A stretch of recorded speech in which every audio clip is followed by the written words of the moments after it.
Hello, reporter room investigators. My name is Jessica Della Davies. I'm an investigative journalist. My job is to investigate crimes, crime scenes, and potential suspects and share with you how to do the same thing. If you haven't subscribed to Reporter Room, please join our family and subscribe.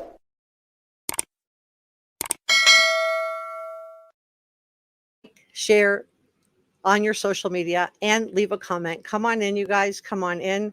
We have a lot to talk about. I think we have this backwards. I think that this is not about providing an alibi, that 3-hour call to Chris Proudfoot. And this is everything I'm sharing is my opinion. Opinions are not facts, so please don't send any negativity to anyone. This video is for educational and entertainment purposes only. So thank you for allowing me to see myself. Okay, so I think we have had this backwards. I don't think this is about providing an alibi to Chris Proudfoot, that 3-hour call. I think we have it backwards.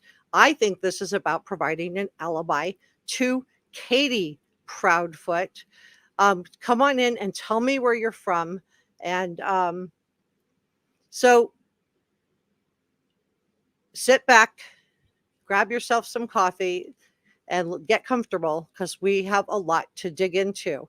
So let's go back to what Chris Proudfoot said on Smiley's channel. He said that if somebody had come to the front door the night that Sebastian disappeared, this would be on February 25th to February 26th, and we're going to look at the lights video again with this new information and this new theory about whose alibi was being provided by that phone call. But if someone had come to the front door, Chris Proudfoot said that it would have been picked up on the neighbor's doorbell cam, right? So was this a slip up, a mistake on Chris Proudfoot's case? Because I'm asking because neighbor Bobby talks about seeing a suspicious car, right? She said that there was a car caught on the neighbor's camera on her road, and neighbor Bobby said there was a car on the road around 3:30, 4 o'clock-ish in the morning. She said that it went down her road and then made a right onto Stafford. So let's look at that. Let me move myself out of the way. So come on in if you're just joining me. I think we have this backwards. Tell me where you're from and give this video a thumbs up on your way in. Consider sharing on your socials. But I think we have this backwards. I think the 3-hour phone call was not for Chris Proudfoot. And the reason that the time got changed from the 9:40 from 9 to 12 midnight, because originally in the Duchess interview, remember he gave the time as being around 9:40-ish. I shared that with you in a video earlier this week. So I wondered at the time, why was this time expanded then on Nancy Grace to 9 p.m. until 12 midnight? Well, I think I know why. And also, let me just say, happy Father's Day to all of our great dads out there. So come on in, you guys. Okay, so let me just blow this map up a little bit bigger. Okay, so she said that it came off her street, right? This is neighbor Bobby. She said there was a suspicious camera, and we're going to look at the lights doorbell cam together again with this new information, this new theory. So she said it went down her road and made a right onto Stafford. Now, Stafford, that's the street that the Proudfoots were on. So it made a right onto Stafford, right? So here we are. And then she says, in this, now Katie and Chris Proudfoot don't live there anymore right now. They're living in a camper in a different state, which is like a whole nother ball of wax. But there's been a lot of confusion about the doorbell cam, security cam, video clips. There's 3 of them that have been leaked. There's 3 light videos, and they were all taken with the same camera. And I'm going to share with you some information that was provided to us by the mysterious disappearance of Sebastian Rogers Facebook group. So I just wanted to show you the map. And because I think that this lights video footage lines up with the dog trail video. Remember when Chris Proudfoot was on the phone with narco divers in the video that I shared with you, one of the first live streams I did on this, he talked about them going down and around the back of the house, right? And that's where he described it. And then the dogs followed the trail to this retention pond over here. And that's why the retention pond was drained. So why did the trail stop there? And why did the trail start in the back of the house and not at the front door, where Katie and Chris Proudfoot told us that Sebastian had to have left from the front door? And this is true. This is true if you believe that version. So I'm going to let me just say hello to chat. Tell me where you're from, and give this video a thumbs up. Hi, Sonia. Hi, Ali. Hi, DM. Happy Father's Day to all of our dads out there. This is one of our head mods. This is Njaz. And I think our other head mod is in here as well.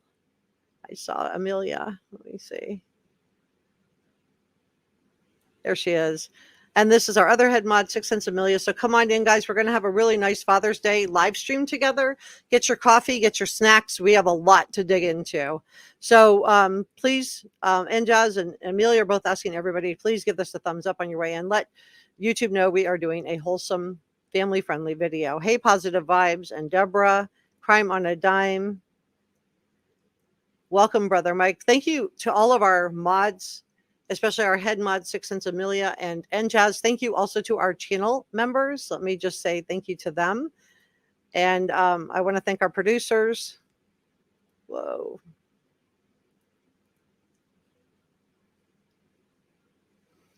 And also our channel members. I could not do this without the support of our channel members. Let me take the banner down for a second. I'll run this one more time because I know I had the banner up in front for a few seconds. But if you want to be a channel member, just hit the join button.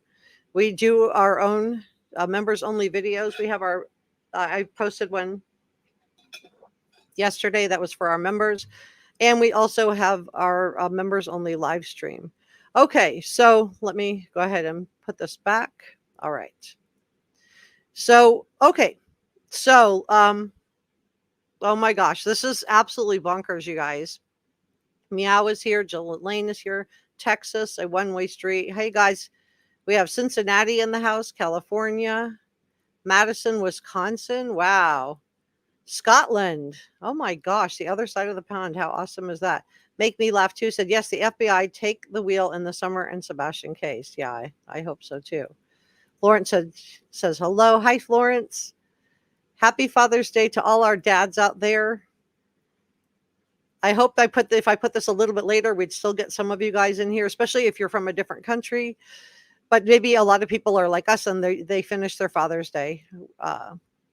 So, hey, Brother Mike. Hi, Janine.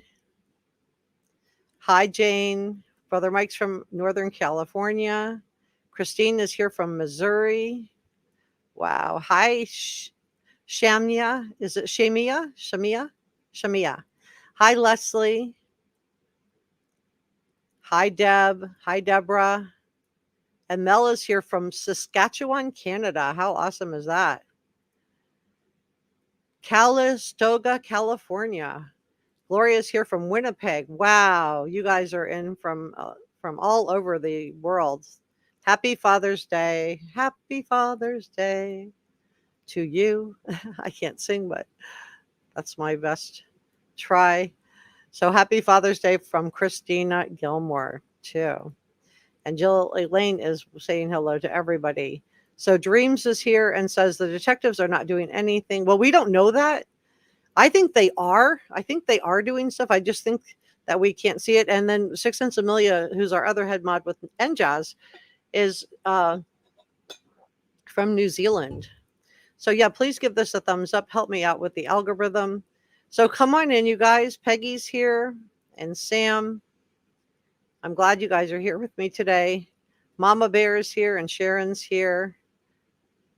So I hope I'm like getting everybody. Oh my gosh, welcome. Dreams became a new channel member. Wow. Hi, Dreams. Welcome to the Reporter Room family. Did somebody else become a member too? Did I miss something? I see Dreams. I don't know if this is just showing up twice. A one-way street. Did you just become a channel member as well? Wow. Welcome. Welcome. I'm so glad you're here. Okay. Yeah, I see Dreams is showing up, and I'm probably behind on chat. And if one way street, if you were already a channel member, I'm sorry. Positive Vibes is my other one. Okay, welcome Positive Vibes to the Reporter Room family. Wow, I'm so glad you're here. Welcome, welcome, welcome. So thank you so much for becoming a channel member. And we're so happy to have you as part of the family. Okay, so let's dig into this. Okay, so I just wanted to show you the map of kind of what we're talking about. We're going to come back to this map in a second, but I want to go to the lights video. So this is from Mysterious Disappearance of Sebastian Rogers. And we're going to talk about the lights video, and I'm going to explain it to you, and then I'm going to explain it to you one more time with the theory. So let me just pull this up. Okay, so I'm going to just pause this for a second. So this information came from Mysterious Disappearance of Sebastian Rogers Facebook group, and I just wanted to look at it again in light of the new information we have from neighbor Bobby. So there's 3 video clips. There's a 34-second video, and this video shows the mystery car taillights and supposedly some front lights. I believe they are front lights, light up. The mystery car stops in the road in the red circled area. So let me just show you what we're looking at here.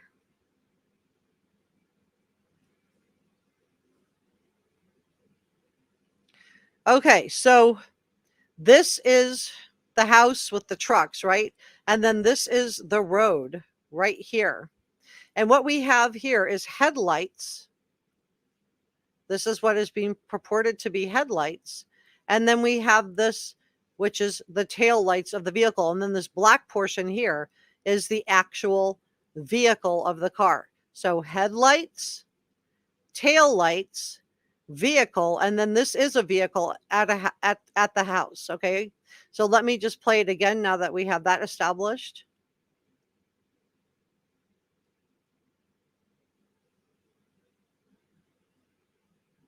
And you can see this light comes on right here, and the headlights come on. Did you see that? It wasn't there, and then it came on. Watch it one more time.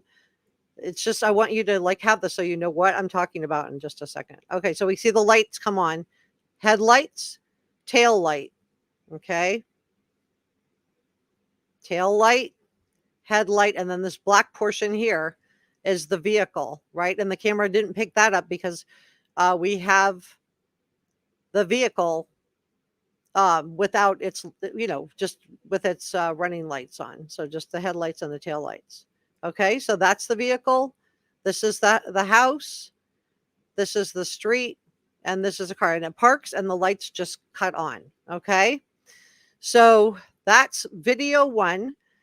And then the next one is video 2. This is a 19-second video clip in the frame of and this has flashlight number 1, flashlight number 2.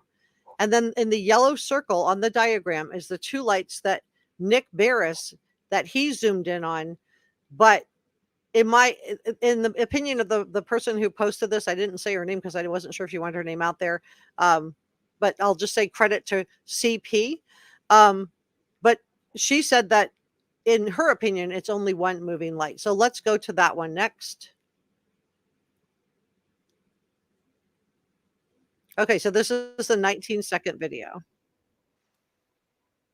Okay, this is the lights that we're looking at here.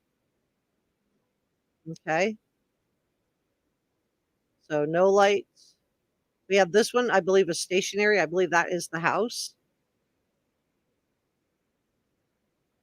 And then we see this one little light moving, a flashlight. So was that Sebastian? Was that somebody else? Okay, so that's video 2. And that light appears to be making a beeline. And remember that car that I just showed you in the other video is like right in here. Okay. All right. So now we're going to go to video 3 and then we're going to put everything together. Take this down. That's smaller. Okay, so this is the 12-second video. Let me just share what this is. So this is the 12-second video, and this is the video clip is the full frame that Nick Barris gave us. Now he showed us the flashlight running. He showed us like the two lights up at the top that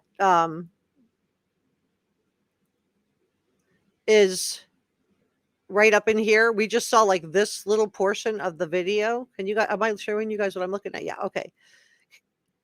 So, okay, so what Nick Bear showed us was basically this portion of the doorbell body. I was calling it body cam footage. I guess it's doorbell cam footage.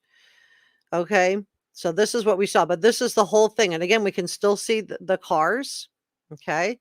So let's go back to the beginning. Now on this one, so this is the third video, the 12-second video. This is a flashlight running back toward the house, and a tiny light can be seen moving quickly in the dark area toward the top. So let's watch it together. Let me back it up. This is the only one with sound.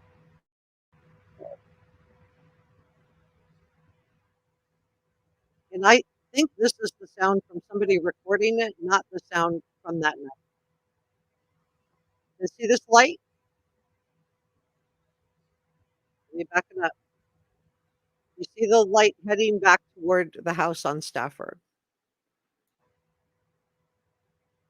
See it? Right there. Look in your upper right screen. You see that little flash.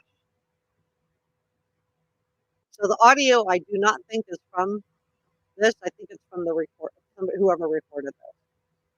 Look in your upper right, you're going to just see that flashlight for a second.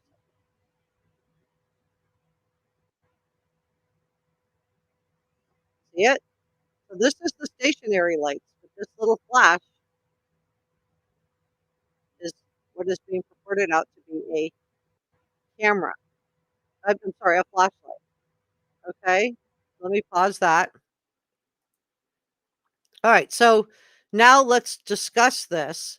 Um, okay, so all of these videos came from a camera on the garage of a house. I'm not going to give the address on Stafford. Okay, it came from their I want to say body cam, but I think it's a like a just a camera that's on the house. So I don't know if it's a doorbell cam or a security camera. So the diagram below,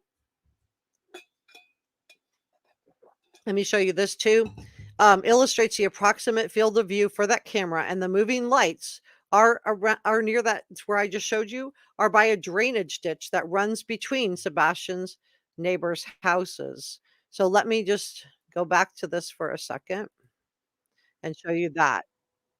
Okay. All right. So this is what we're looking at here, and you can see on the vehicles that we saw. We saw vehicle 1, vehicle 2, vehicle 3, vehicle 4, right? And then this is where the car was, right? Where I showed you the black spot, and we had the tail lights here, and then the headlights were coming on this way. All right. And then we have the vehicles, and then the little light that I just showed you is the flashlight, and that's what she has circled in yellow. Okay, so we have 3 videos that each show 3 different things, and we're going to look at them together one more time because we're going to put all this together, and then I'm going to tell you why I believe that the alibi, the phone call, that 3-hour phone call, was actually not. We have this backwards. It's not to establish an alibi for Chris. It was to establish an alibi, in my opinion, for Katie. So we have the 34-second video, that clip that shows the mysterious car taillights and the front lights just turning on. And remember, the timestamp is stuck on this video. So neighbor Bobby tells us it was around 3:30 or 4 a.m. That mystery car is stopped in the road in the general area. So was somebody waiting for Sebastian to come out? Was somebody luring him out? The second video, which we're going to look at together, is a full frame of the flashlight video. And one is, I believe, is a stationary light, which is the house. And the other moving light, I believe, is a flashlight. And then the third video is a video of the full frame of Nick Barris's flashlight running back to toward the house. So we have a flashlight coming out of the house toward the car, and then we have a flashlight going back. Okay. So let's go back to So I just want to emphasize that neighbor Bobby described seeing two flashlights that came down to a car. And she emphasized that the neighbor confirmed that without a doubt there were two flashlights. Neighbor Bobby is also emphatic that it was not, and she says, I repeat, not the trash truck. Not the trash truck. So I do think that Chris, when he said this about the neighbor's doorbell cam, not picking up Sebastian on the way out of the house. So the neighbor doorbell cam picked up somebody taking out the trash, but not Sebastian coming out the front door. Is this because he didn't come out the front door? So what's really going on with the lights caught on the neighbor's doorbell camera is neighbor Bobby says there was a car there. It drove onto Kellen. So now with all of that, let's look at these videos together and tell me what you think. Let me back this up. I think there's, and then this is the map I just showed you. I have the full screen of it. Let me show you this. Okay, so this is the full screen of the map on Stafford Court.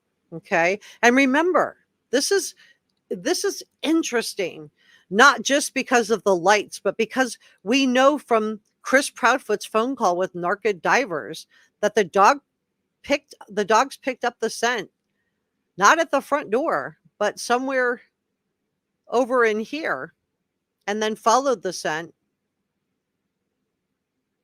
to this retention pond where the dog then jumped in and the scent just stopped. So what was the dog really tracking? So with all of that in mind, let's go through the video together. Let me close this. Okay. So let's look at them together. And I just want to make sure if you don't understand this, let me know so I can. Okay. So this is video number 1. And video number 1 is going to show us the mystery taillights and the front lights turning on, and the dark spot in the center that is the car.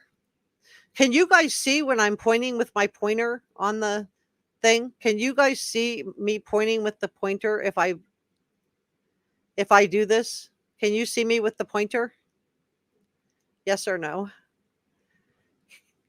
Can you guys see me if I'm pointing with the pointer on this frame? Can you see my arrow? Okay, so this is the car. Because I can't check myself. Yes? Okay, okay, good, good, good. Okay, so this should help. Okay, so this is the 3 cars, right? We numbered them 1, 2, 3, and 4. So this is like 3 and 4 on the vehicles. And we got the road here. Okay, and then this area right here, this dark spot is the actual vehicle. This is the tail lights of the vehicle. This is the headlights of the vehicle.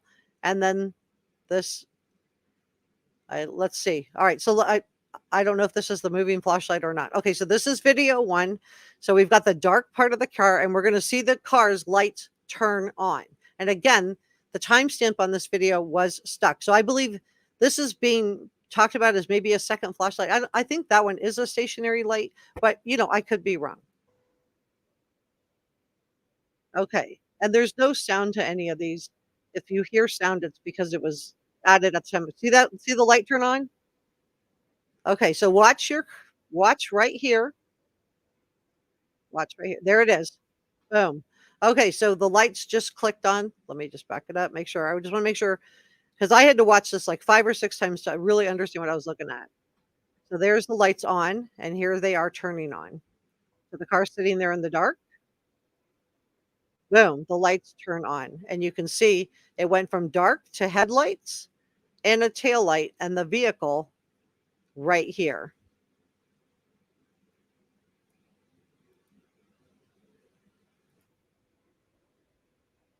Lights on.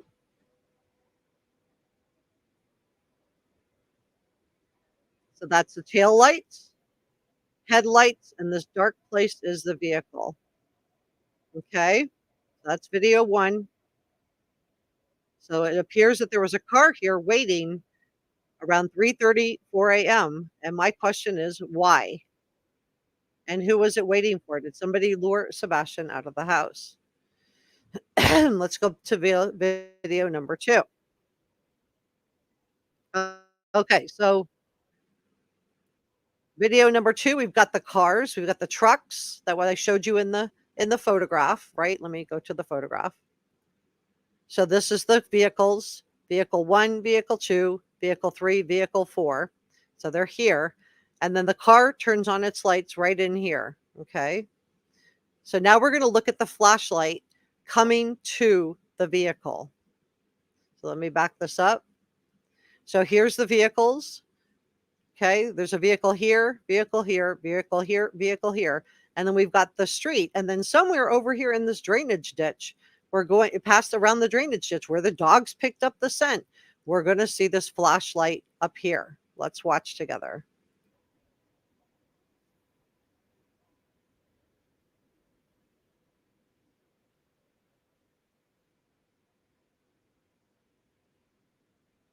There it is, right there. See it? Right there. One lone flashlight. Because I do some people are saying the other light, but I think this is a stationary light. I don't see it moving. Now it could be a flashlight, but it could also just be a stationary light from the car. See that light? It's just making a beeline. Remember, we got a car waiting right in here. Okay, let's watch it one more time. Can you guys see it okay? So you gotta wait for the flashlight to pop up. It's like somebody had it off, had it off.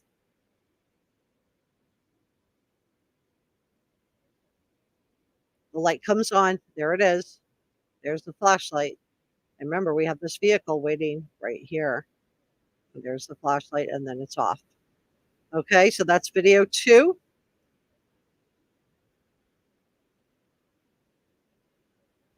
So the drainage ditch is back here. There's that flashlight. All right, so let me just take you back to the image for a second because I do think it helps to show it with this. So we've got vehicle 1, vehicle 2, vehicle 3, vehicle 4. We have the car with the headlights waiting right here, which is going to be right in here. And then we have this flashlight making a beeline right here. Now they're saying the second flashlight is this little mark here. I'm not for sure that is a flashlight. That's just my opinion. I think that could be a stationary light, but I could be wrong. Okay, so now we've looked at that. So now let's go to video 3. Now video 3 is the full clip from Nick Barris. This is the one where we that the flashlight was running back. This is one where we believe we see the flashlight running back toward the Sebastian Rogers house. And a tiny light can be seen moving in the dark toward the top. So let me back this up.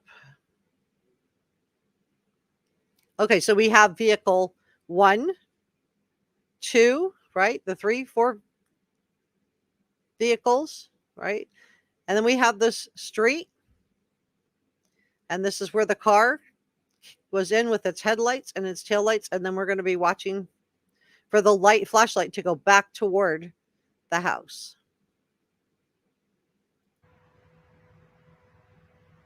There it is.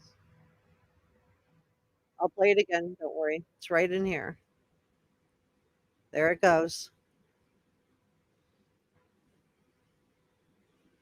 Do we see it there?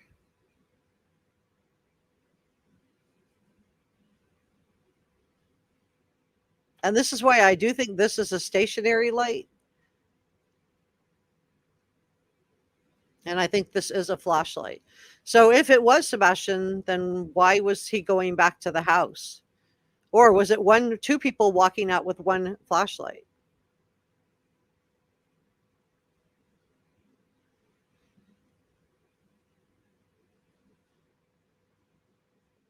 So looking carefully, you can see the flashlight there. And then it pops up one more time. And it's right there. Going back toward the house. Okay. So I'm hoping that makes sense. So this is like a really good diagram of it. And I just want to say credit to CP. I don't know if she wants her name out there, so I won't share it, but she did a really good job, in my opinion, of explaining this and breaking it down. Well, I guess I am showing her. Okay, her name is Christina. Thank you, Christina. Okay, so what she's saying that we're looking at is vehicle 1, 2, 3, and 4. The car with the taillight and the headlight. Okay. And then she thinks there's 2 lights. I think this one is stationary, and I think this one is moving. That doesn't mean there was only one person. I just think it is one stationary light. That's just my opinion. So 1, 2, 3, 4. 1, 2, 3, 4 on the vehicles. And then we have the street. And then we have the car that turns on its headlights, its taillights. And then this one little dot that's seen moving back up toward the house. And then we see it one more time up here. So I hope I've explained that well enough that we can watch all 3 now just in a row.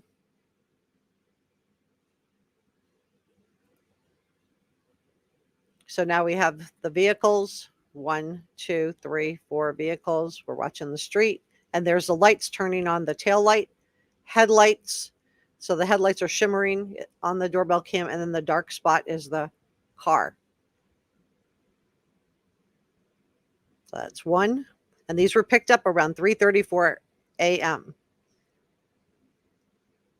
So who was lurking around in the neighborhood that night? Was Sebastian lured out of his house? 2. Let me back this up. Now we're going to be looking for a flashlight coming this way, coming down toward where that vehicle is waiting. So coming toward the vehicle. Now, maybe this was just people out. There it is, right there, right there. Maybe this was just people out walking their dogs, and this is just all a big coincidence. I do think this one's stationary, or if it was somebody waiting with a light. But the only one I see moving is what this one right in here, right there, that one. Okay, so that's video 2. And there's that light. Remember, that car is waiting right here. Okay, so now let's go to video 3. We see the flashlight going back to the house, back toward the house, not to the house. There it is. There it is. Going right back up toward, right there again, it flicks twice. We get 1 flicker here. So it could just be somebody, moving their flashlight. And we get a second one as they get closer to the house, flickering right there. Did anybody not see the flicker? Because I know there's 1 flicker. The other one's right here. There it is, flicker. And I think these are stationary. These are the 2 lights that were purported to be trash trucks that would, Big Nick Bears was showing, but really I think they're just house lights. But there's that flashlight, allegedly. Okay, so let's talk about this. Okay, so all 3 of these videos are from the same house. So credit to Christina on this. So the timestamps on the videos are not correct. These were taken on February 26th, so in the wee hours, sometime between 3:30 a.m. and 4 a.m., according to neighbor Bobby. So she emphasizes seeing 2 flashlights that came down to a car. She emphasizes that the neighbor confirmed without a doubt that there were 2 flashlights. I feel like I see 1, but I can see with the other one just being there. Maybe that light's not normally there. I don't have other footage from the doorbell. They may know that other light that's sitting down here isn't normally there. So they might know something that I don't know. But I do think that in light of, Chris's opinion saying the neighbor's doorbell cam, because I asked the question in the beginning, did Chris slip up by saying the neighbor's doorbell cam didn't pick up Sebastian leaving? Is this because he went out another door? So let's look at, so now we've got, so in the Facebook group, it says that the light is in between or behind neighbors' houses. And coincidentally, this is the exact same track that 3 of the 18 search dogs took, right? That Chris Proudfoot tells us that 3 of the 18 dogs got hits and that one of them ran and jumped right into the pond. So Did the car pick up Sebastian? And if so, who was driving the car? Are you watching closely? Let's continue on together. So if you look at the number 3 and to the left of the yellow circle, it does look like there is that other light source. Let me just show you that. Go back. So this light source that they think, I don't know if this is what they're talking about with the flashlight. This is what I think. To me, that looks like a stationary light. Now, maybe it isn't normally there and it was somebody waiting with a flashlight, or maybe but I can definitely see one that I can see making a beeline back, moving very quickly. There it is again. Somebody moving very quickly back toward the house, in my opinion. Okay. So I think it was just, I wanted to go through the video and just make sure that everybody understood it, because when I've heard the videos being described, I could not follow it. So I just watched over and over till I got the gist of it. And then just wanted to show you with my pointer what exactly, because I just watching it on somebody's video, they're just telling us look in the upper right corner, and it just depends on how big your screen is. But as I shared with you in a prior video, Katie's time that she was on the phone with Chris Proudfoot changed, right? She initially told us that she was on the phone she and Chris Proudfoot initially told us that they were on the phone with the Duchess interview. The very earliest interview was around 9:40-ish until midnight, right? So this was an earlier interview prior to the Nancy Grace interview. Duchess interview was done on March the 3rd. So why on the Nancy Grace video are we being told 9 p.m. until 12 p.m.? Why was there a change in time here? Was this, and this whole time we've been thinking that this was to provide an alibi for Chris Proudfoot, right? For Chris. But maybe we have this backwards. Maybe this time is not to help Chris Proudfoot at all. Maybe this time is to help Katie. So neighbor Bobby gives us an account that supports the original time frame, but she also tells us a different time frame for the thud. Now, neighbor Bobby says that the thud occurred closer to 11:30 p.m., so that 3-hour phone conversation is now shorter. And so this is from the March 3rd interview on the Duchess channel, where Chris Proudfoot tells us the shorter time, right? 9:40-ish. And that the time on the phone conversation now is narrowed down, not from 3 hours to just 2 hours and 20 minutes. So why did they feel the need to expand that phone call back out on the Nancy Grace interview to 9 p.m., adding 40 minutes to the phone call until 12 midnight? Why was the time adjusted? So now let's consider the analysis done by statement analyst Steve Johnson on the interview room. He felt strongly that something happened around the time that Sebastian was put to bed, right? He thought the Sebastian telling Katie, "I love you," was a way for Katie to show people that she was a good mom. Look, her son loved her. But he also wondered if something occurred around the putting him to bed. And we always thought it was odd that she was putting a 15-year-old to bed, because when the thud happens, she's not, back in there checking on him and putting him to bed, right? And the thud was also added later. So was this phone call time change from the original time, which was 9:40-ish till midnight, was that expanded to 9 p.m. until midnight? At first I was thinking it was to help Chris Proudfoot, but what if we were wrong? What if I was wrong? What if this was actually to help Katie Proudfoot, allegedly, in my opinion? So the reason that I'm wondering this is we've also learned that in earlier interviews that Katie put the dogs away in their crates that night, right? Now, this is in contrast to what Chris Proudfoot told us. And now he said that Katie normally slept with the dogs. So why on this night, on the day that Sebastian has the best day ever, the day that he disappears supposedly out the front door, even though the dogs didn't pick up his scent there, with no shoes on, no cell phone, didn't take his meds if he was going to run away,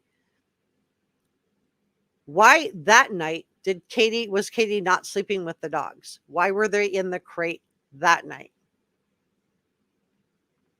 So now we know the lights were going on and off from neighbor Bobby, and that the house goes completely dark because we know from the neighbors across the way that their camera picked up the lights turning on and off inside the Proudfoot home, right? Sebastian's light came on and then turned back off. And then we heard that there was this figure that appeared at Sebastian's window around 11:30 p.m. Now remember, Katie originally said she heard the thud, according to Bobby, at 11:30 p.m., right? And then she changed the time to 10 p.m. So, was there somebody at the window at this time? Was this just a shadow of a tree? Um, what was the neighbor's camera picking up? And then the house goes completely dark. Dark. So, if the neighbor's camera could pick up Sebastian taking out the trash around 9 p.m., now Seth's not sure it was Sebastian. The Proudfoot say it was Sebastian, but we know a figure was seen on grainy image of somebody walking out to take the trash out. Then why didn't the camera pick up Sebastian leaving the house? Are you watching closely? So, going back through the light video, we know that we have lights going on in the back area along that drainage area, which is, where this vehicle appears to be sitting there, and it turns itself on or gets turned on. Is this vehicle just a random vehicle? Maybe it doesn't have anything to do with Sebastian Rogers. Or is there a reason that authorities were searching a landfill for Sebastian? And we see that faint light, the one that's heading back towards Stafford Court in video 3, right? Let's look at that together.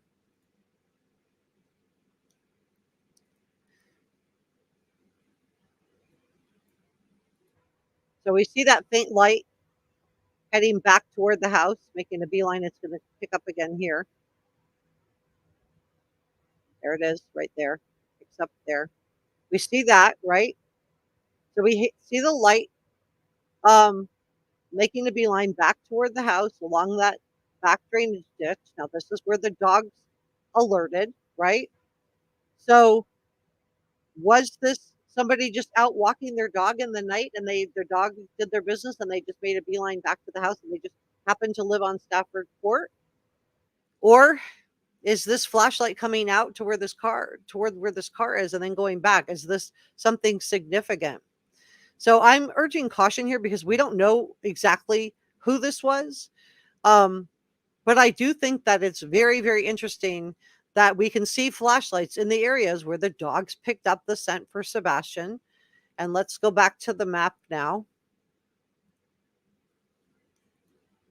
So we know the dogs, according to Chris Proudfoot, alerted and went along the back of the house. So not alerting in the front, but alerting in the back, and then came over here to the construction, and then one of them jumped into a pond, and they drained the pond and searched that pond multiple times. So is this relevant? And it's also interesting that the dogs follow that scent along a similar trail as that light source, right? So that flashlight, so the dogs are following this same exact path as this light coming down in video 2, where we see this flashlight. Remember, that car is right here. So did somebody just put the flashlight down when they saw the car with the headlights? I don't know. And then we've got the vehicle making the same flashlight, making a beeline back right there. And then we're going to see it up towards Stafford Court. Again, this is where the dogs alerted, and there's the flashlight the second time. Oh my gosh, I'm not showing you the map I'm looking at. My bad. Let me just share this. Okay, so now we're looking at the video again. So now we have Go back. So now we have this flashlight making a beeline, making a beeline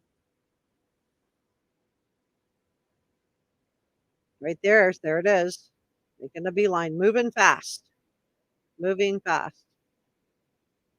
kind of pauses. Okay, and then we have the car starting up. So we have the neighbors' cars, and there's the street, and this car is going to turn on its engines. There it is. There's the car. There's the tail lights. There's the headlights. Just getting picked up with the light of the headlights. So the headlights shining, and we've got this car here.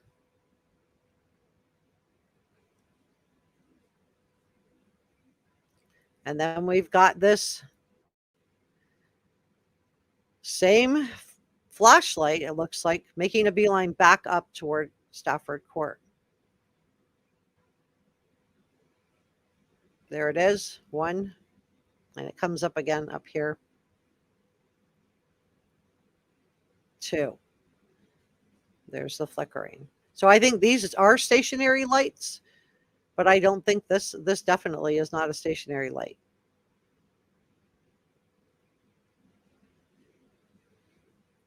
Okay, so I know people were like talking about the sound, but I don't really think the sound is that relevant.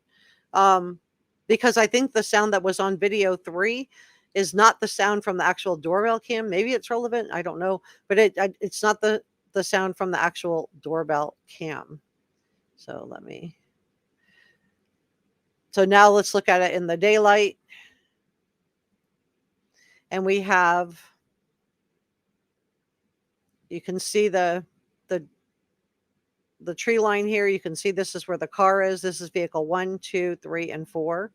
1, 2, 3, and 4. And we've got the car here where it fires up, and we see the tail lights and the headlights, and then we have this flashlight. Now they're showing 2 lights. This one just is stationary, so maybe the neighbors know that this light doesn't normally sit there. Maybe they know this is somebody waiting with a flashlight, some information on what lights are normally on at that time, because the neighbor would have had a chance to compare this to other nights, right? But this light definitely comes down from the house area of the house, not that necessarily that house, but and then makes a beeline back up, and we can see it flickering back right here. This one doesn't move, so the neighbor may know that somebody was waiting and have some information that we don't know, right? So I hope I've explained that really well. Let me check in with chat and just see what you guys are thinking on this. If you guys have any questions, let me know. Let me back up a little bit. I'm behind on chat. Okay. So what do you guys think about all of this? Mama Bear says Sebastian was a threat to Chris getting custody of Faith, and both Chris and Kathy believe Sebastian would do to someone else what was done to him. So that's 2 motives there. I don't know. And we know, okay, so you're talking about the problems that the Bowersox had with Faith that Nina Gomez told us about, right? Very interesting. 420 says, well, Seth was at work, so his whereabouts is solid. Katie's not so much, only her word, no visible view of her after the restaurant. Right. And the neighbor tells us that that on the camera, they can see Katie's car coming in, but she just goes into the garage. So the only proof of life we have is this this taking out the trash that the Proudfoot say is Sebastian, and the other one. Now, these flashlights, these could be neighbors out walking their dogs. I'm urging caution here. Jill Elaine, I have seen that the car is the same model as Kathy Bowersox, but I can't even see the car. So I'm not like prepared to go there. I'm not saying whether it is or isn't. You guys are, and I don't want to like impugn your opinion. You guys are definitely entitled to your own opinion. I just feel like for me, I don't feel prepared to say that because I cannot tell on this video. Let's do the car. I can't tell what kind of a car it is. I can't tell. I cannot see the car. I can see the headlights. This is the light shining from the headlights. So the front of the car is here, and this is the taillights of the vehicle. So if you watch here, the car sitting dark, no running lights on. And then all of a sudden the car turns itself on. So we know this time is wrong because we know the timestamp was stuck. And you see what's purporting to be tail lights and the headlights of the car. I really can't tell you what kind of vehicle it is. I know some people are trying to like figure out from the tail lights what kind of vehicle it is, but to me, I don't feel comfortable saying it is. So I'm not saying you guys might see something that I don't see. If you do, let me know. But I'm not prepared. I don't want to like point fingers. This could be some kind of a stranger, right? This could be some kind of a stranger also that could have lured him out of the house. So Veronica says, I think law enforcement knows a lot more than we think they do. I think they do too. And I think that maybe one of the reasons, I know Nick Barris got a lot of, got slammed because of the video he put out. But maybe, he was also just told to leave it too. Remember, he has good contacts in law enforcement. And the reason he has good connections in law enforcement is because he holds up his end of the bargain too. He keeps sources anonymous. So Cookie says, I figure all three parents had a motive to take Sebastian. We need more information. Janine says, law enforcement has not cleared anyone. Right. Nobody's cleared. Hey, Donna. Njaz agrees with you, Veronica. Pepper says, oh, hey, Pepper. Happy Father's Day, everybody that's coming in a few minutes late. Bridget says law enforcement have said no evidence of foul play, meaning there's no evidence yet. They also said no one is cleared, and it's still an ongoing case and investigation. Yeah, great point, Bridget. Yeah, I agree. So I just wonder with these videos, they would already have these, right? And before I was like prepared to just take the explanation that it wasn't the trash trucks and the videos were not relevant until neighbor Bobby came out with all of her information. And then I'm like, well, let me go back and look at the videos again and try to show them to you guys in a way that helps me. I hope, could anybody not tell what I was showing on the video? Brother Mike says law enforcement knows a lot, he hopes. GDFGD says he will be found soon. I feel like he's close. Justice for Sebastian. Hi, Grace. Beth agrees with you, Veronica. Welcome, Donna. Thank you so much to Njaz and Six Sense Amelia. Mama Bear said, I think someone befriended him and arranged to pick him up for a short time, but took him away. Yeah, I'm wondering if that's the case as well. If somebody had lured him out of the house,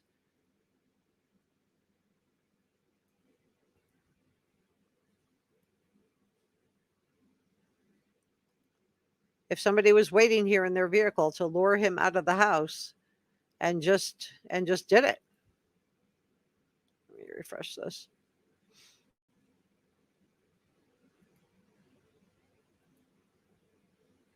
So credit to Christina on this. Yeah, so we just see the dark, and then that headlights and tail light and the darkness of the vehicle come on, and then we see the flashlights in the two subsequent videos. So I'm hoping that by going through this with you guys, I can show you what I'm seeing, because I could not make sense out of it. So this is video 2. So there's 3 separate videos. And video 2, look for the flashlight. It's going to pop up here.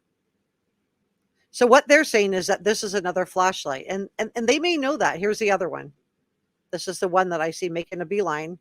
And so what the neighbors are, what neighbor Bobby is saying is that this is another flashlight. Now, she may know that there's not normally a light there. They may have access to other nights of the footage to show that this is a light that's not usually there. So that may be why she's so certain that there were 2 flashlights. So I don't know if there's a stationary light there, but I certainly think it's interesting. But this is the one that I see moving, that's coming from the Stafford Court area and then returns back. So this light right here.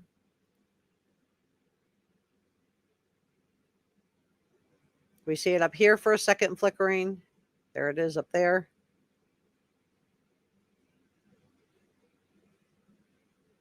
And there it is again. It pops up. And we see it making a beeline toward this light. Nice and bright. So that's video 2. Then we go to video 3. Let me make this a little smaller.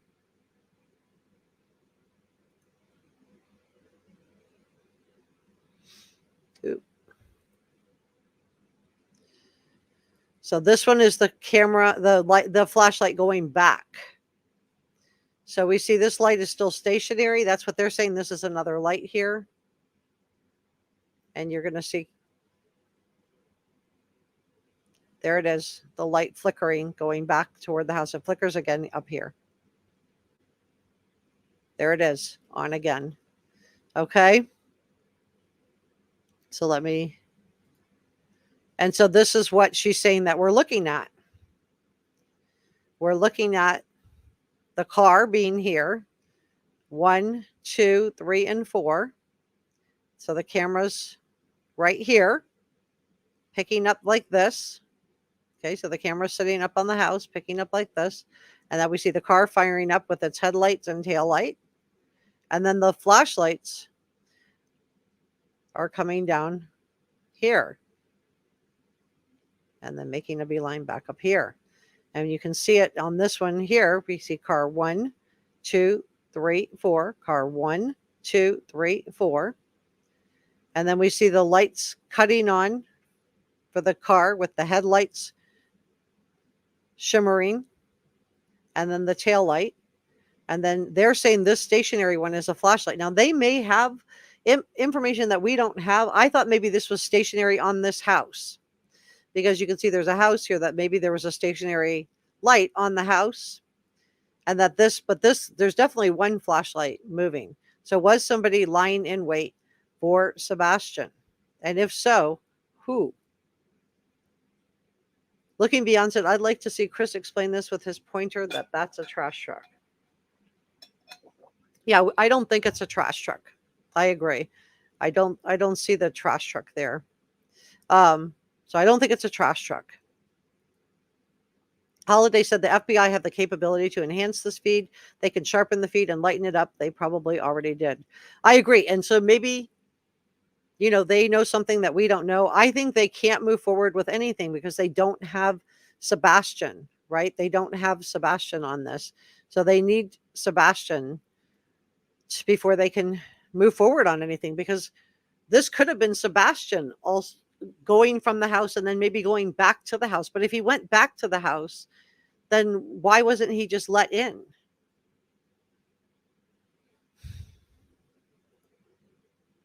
And who was in the car? Who's in that vehicle? Waiting.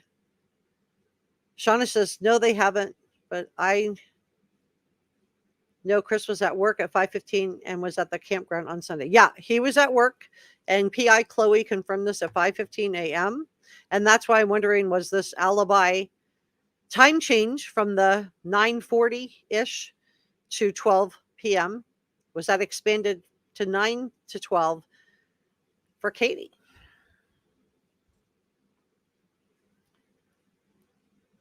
Cookie says, this case appears to be going cold, and this is frustrating. I hope it doesn't turn into Summer Wells. We all are hoping that. Blackhawk says, Chris could have borrowed or stolen a vehicle close by, left his phone on the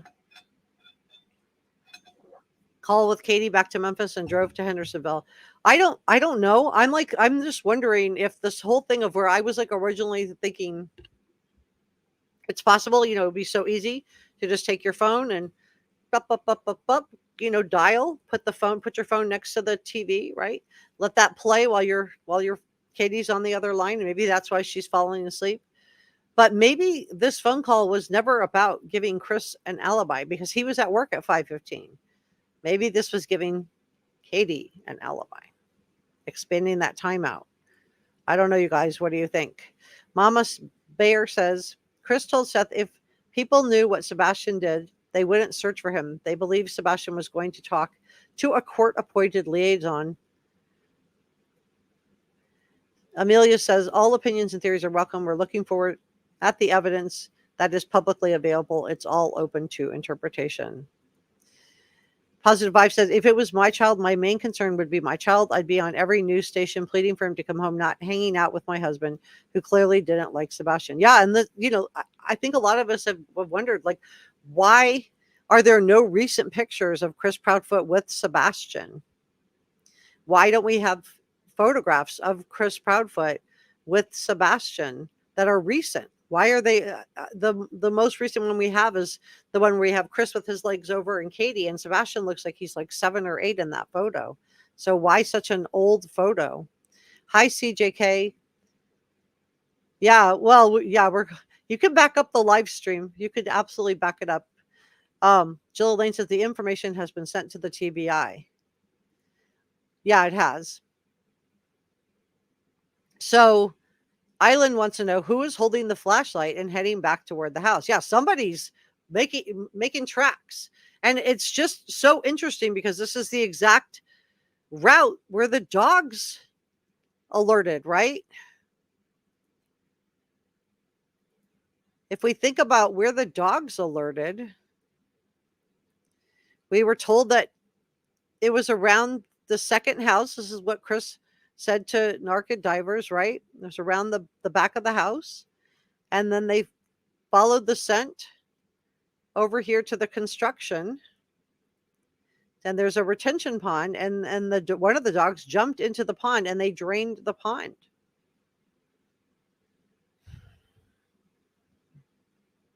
So, who is waiting here? Because this is the house with the cameras, right? Who's waiting here? This is where the dogs alerted. So did Sebastian actually not come out the front door like we've been told, that if Chris said he stepped off the front porch, did he actually go out the back door? And if so, how did he get out the back door without it being locked behind him? Or was it locked behind him?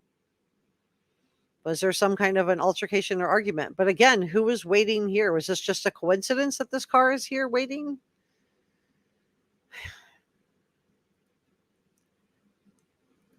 Is this just a coincidence?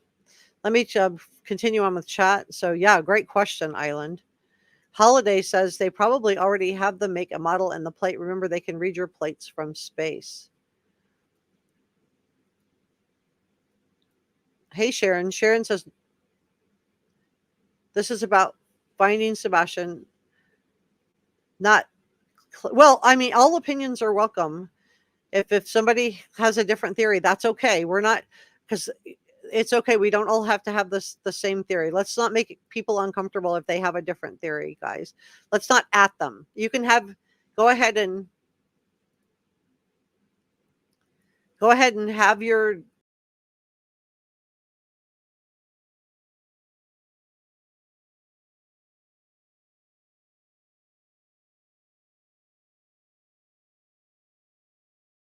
I clicked out for a second. I'm back now. Okay, let me pull this back up again. So we can have different theories and still be, polite about it. All right. So let's leave it open to because again, this is a theory. This is a theory. But I do think that this is interesting in light of everything that neighbor Bobby told us. Veronica says they gave their funds to law enforcement in the beginning, so they have done a forensic exam on it, and they may know things from that. Yeah, I agree. Walks with Dog says, I'm sure she is. Any mom would be, not knowing where your child is. And this could be somebody lying in wait for him. We know, he could, just because the family didn't allow him to have computer access doesn't mean he didn't have computer access, right? Doesn't mean he didn't have computer access. Hey, Holly, good to see you. Hi, Kenna. ASDFJKL says, very interesting that Sebastian's flashlight keychain was brought up in one of the first interviews. Do you recall when Katie was talking about it? Yeah, they said that he left the house with his flashlight keychain, but no shoes on.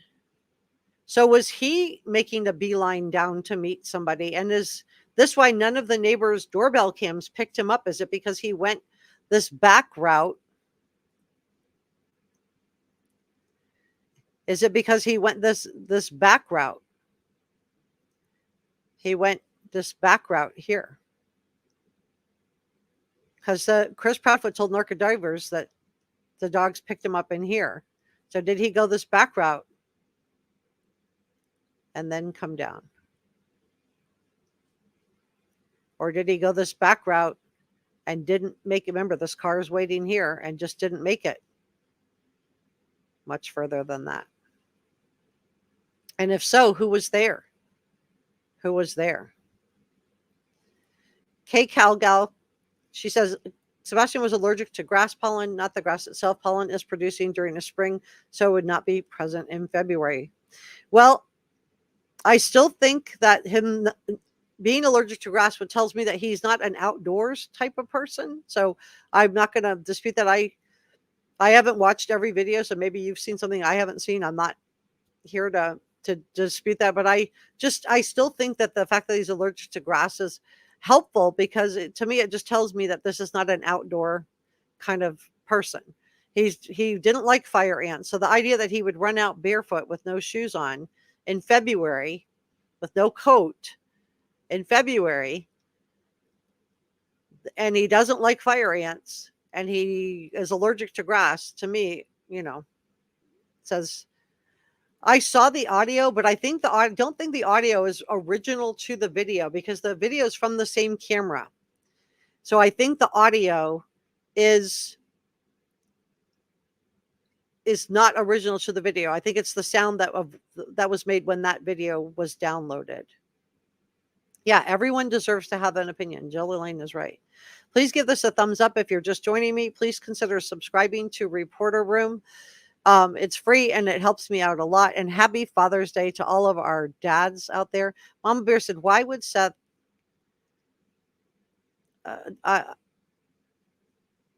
nobody's saying that. Well, I'm not saying that. I haven't seen every comment in chat, but okay. See, JK said, that was my question early on. Or did he go out the back door? It was locked.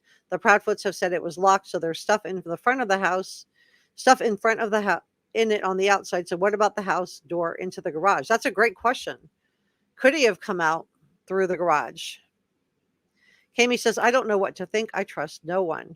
Vanessa said, thank you. Remember, nobody's been ruled out, but nobody's been declared a suspect either. So this could be somebody that, was interacting with Sebastian online. And this may be why they still have Sebastian's computer. Jackie said, did the dogs sense Sebastian in the house at all? Well, I think it's interesting that day of all the days, because Chris Proudfoot said that Katie normally sleeps with the dogs.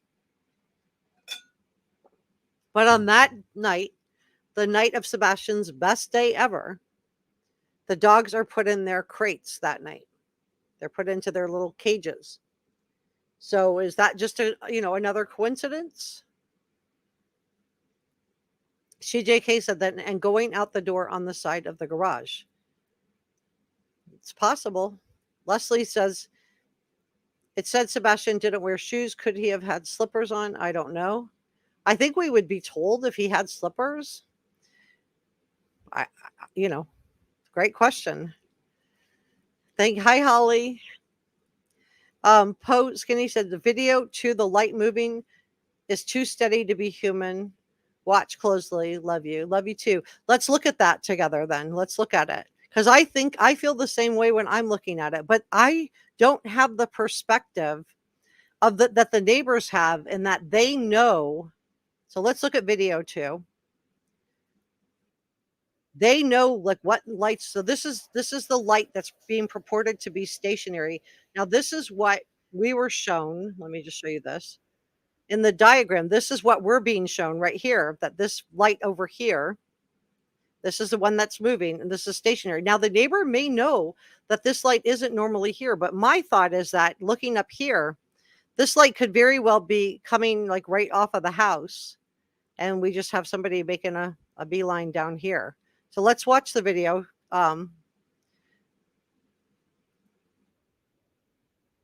So this is the video of the house, the light. So this is supposed to be flashlight 2. I thought it was a light on the house, but this one is moving. There it is, moving. That is a moving light, y'all.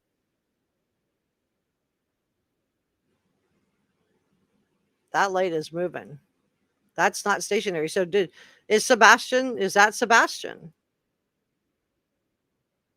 Or is that someone else? Or was somebody with Sebastian? Remember that shadow that was seen on the neighbor doorbell cam at 11:30 PM?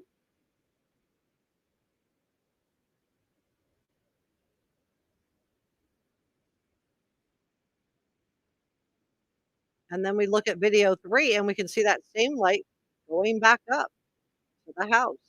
This one just seems like it's stationary to me. So you can see it flickering there, and it keeps moving toward the house, and it flickers again right there. So it flickers here. This is starting it over, looking up toward the house, up toward the street, and it's going to pop out again right there. Okay, and then we have this car. We have this car. The tail lights, and this is the headlights being picked up. You know how when you catch headlights, they can just look kind of shimmery, and that's how the camera's picking up. So the camera's looking down like this, right? So we have the vehicles right here, and we have the street, and then we have this car. So let's watch this. So it's dark. There's no car, no lights, no tail light, no headlights. And then all of a sudden this car starts up. There it is, the tail lights and the headlights. And the reason I think that this other light over here is not a flashlight is because I see it on this video too. Let me show you what I'm trying to say here. Let me back it up. So this light is being purported to be a flashlight. I don't think it is because I can see it here. So it's still stationary. So it could be that it's not normally there and the neighbor's just living, but I think it's related to the house on the diagram I just showed you. But the car definitely starts up, sitting there in the dark, and then it starts up. Now, this could just all be a coincidence. It could be, but it's an odd place for the car to be parked. Tail lights, headlight, and this dark part is the car. So this is being purported to be a flashlight is still there. So I don't think that is a flashlight. I think that is a stationary light that goes with the house. That's just my opinion. Because when I'm looking at this, I see that, the house is here. And it looks like there's a light here. The car is supposed to be here. And they're saying this is the second light, but I think this is actually this light on the house right here. But this light is moving. All right, so my gosh, I just went through that and I feel so bad, you guys. Let me share this. Okay. So the reason I think that this light is stationary, they're saying this is the other flashlight. The reason I think this is stationary and this is part of this house is because it doesn't move on this video with the car. So let me just show. I'm so sorry. I thought I was showing you the car video. Let me make sure I'm looking at what you're looking at. Okay. So if you're looking here, you can see this is the one where the car starts up. That light is just sitting there. It's right there. And there's the car with the tail lights, headlight, and then this dark part here is where the vehicle it is. And this light is still there. You can see that light that's being purported to be the second flashlight. I think that's a stationary light associated with the house. So I think that, make sure I'm showing you what I'm looking at. Okay. I think that this light right here that's being purported to be the second flashlight, I think this is part of the house. I think it's here. But I think this one is definitely moving. This is definitely moving. And I think the vehicle, there's definitely something turning on right here and right here. So this is why I think in the car video, I can still see this stationary light. And that's why I do think it's attached to the thing. And there goes the car turning on the taillights the headlights, and then this is the body of the car. Okay. So it's just sitting there, and it's dark. And remember, these timestamps are incorrect and the dates are incorrect. And there's the taillights come on, the headlights, and then the body of the car would be here. And this light's still there. And that's why I think this is part of that house. But I don't think the other two are. I don't think these two are. Let me make sure I'm showing you what I'm looking at. Yep. Okay. This one is definitely moving. This is still stationary. This is why I think this is part of the house and why I think there's one flashlight. So was this Sebastian? Was this somebody with Sebastian?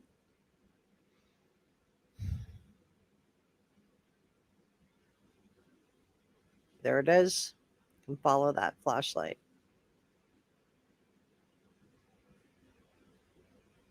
Okay, and then we have the flashlight going back towards Stafford Court in video 3. So this light is still here. It's stationary. You can see that little flick. That's the moving back up, and you're going to see it come back up right here. There it is. Flashlight lights up again. Let's let it play one more time. So this is the flick. On the first one, it gets picked up on the camera, and then it's going to flick again up here.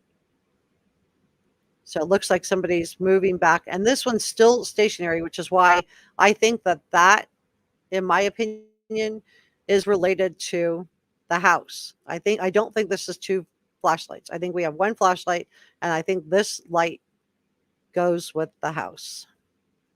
So I hope I could break that down so it makes a lot of sense for you guys. Happy Father's Day if you're just joining me. And I do just want to tell you how much I appreciate you guys being with me today. If you haven't subscribed to Reporter Room, please do. I do want to give a super thanks shout out. Let me take the banner down. And gifted membership shout out. Thank you so much to all of you guys. I really appreciate it. I really do appreciate everything that you guys do. So, okay, let me put the banner back up because it has the 1-800 number for the TBI on it. All right. All right, so let me check in with chat. Happy Father's Day if you're just joining us. The question that we're trying to answer today is the timeline that we were given with the phone time from 9 p.m. and 12 to 12 a.m. where Chris and Katie were talking to each other on the phone. And the original time that they gave to Duchess on her channel on March 3rd was around 9:40-ish. So was an extra 40 minutes added on to that time to help Katie Proudfoot and not Chris Proudfoot? Have we been looking at this the wrong way? What do you guys think? All right, so let me check in with chat. Angela says, in my opinion, if Sebastian walked out the door down the street, then law enforcement would have found him the same day. Law enforcement searched a 5-mile radius that day. I don't believe he would have walked that far. Now, to be clear, and you're making an excellent point, Angela. Excellent point. It could be, let me know what you think about this. Is it possible that law enforcement did do a search, but remember, Steve Fisher, who's a private investigator, went on Web Sleuths Live, and he shared with us that the way that they were searching was not a grid search. A grid search was where you're like a foot apart and everybody walks the grid in a straight line. They were doing more of looking for a live person. So they were assuming that if Sebastian heard them, he would come to them. So he said that can miss people in that kind of a search. That can miss it. It's not 100%. Kami says, as a former teacher, kids are smart when it comes to getting around device settings. Maybe he was talking to someone while gaming. I've seen it happen to my own students. Yeah, that's what I'm wondering too, Kami. Grace says dogs would have picked up his trail. Well, the dogs did pick up a trail, right? They did pick up a trail. They did pick up a trail. And this is why I think this light video is so interesting in light of what we learned from neighbor Bobby, because we know from listening to Chris Proudfoot's conversation with Narca Divers, he was saying that they picked up a trail in here and followed it to the construction site and where they had this retention pond, and that's where Sebastian jumped in, and then they emptied the retention pond. Not Sebastian, the dogs jumped in. Sorry, let me clarify. Sebastian didn't jump in. The dogs jumped in. So that's what I'm wondering. All right, where am I on the chat? Cricket Day is saying he could have been carried, or he could have just been walking. It could have been one flashlight and two people. Remember, one flashlight doesn't mean one person. If somebody did come to the window and there was a thud, and somebody did come to the window, maybe there, would have just been the one flashlight. Patty Cake said it's all coming together. She thinks Chris and Katie are going down. I don't know. I think law enforcement really needs Sebastian on this. Mount Philly said he was barefoot, but he was allergic to grass. I think it's unlikely just in everything. Hey, Artist Creek. Hey, Kimberly. Kimberly thinks it was premeditated. So a lot of people think their theory is that they think that this, he was given the best day ever. But premeditated by who? And if that car was waiting for him, then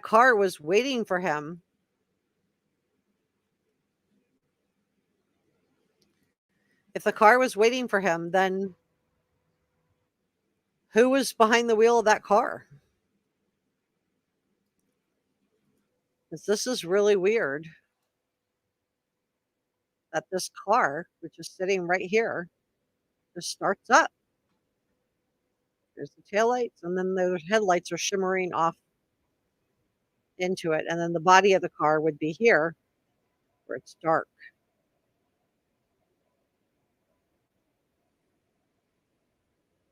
So I didn't do the sound one because the sound that's being heard on the videos would have been silent. And I think that second light is not the flashlight because it just seemed, there it is. It does seem like it's stationary there because I see it on this video. So I do think that there's, lights associated with the house.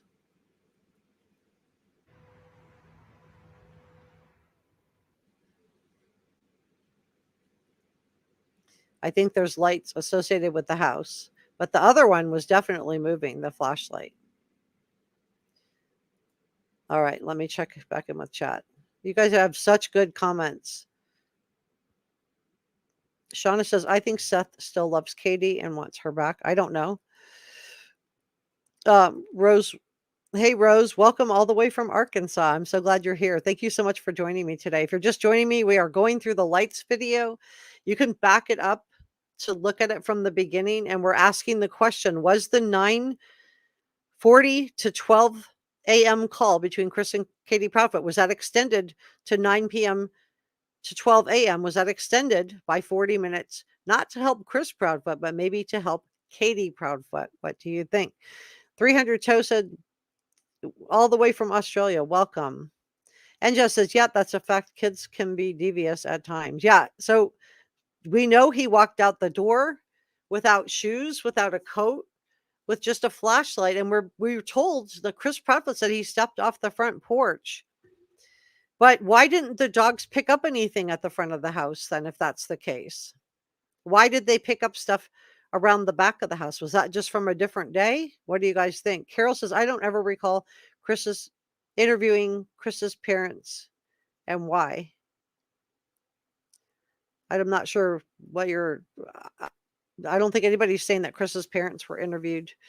But are you talking about law enforcement, Carol? We don't know if they were interviewed or not. We don't know. Mama says Chris had custody and CPS files sealed immediately after Sebastian disappeared.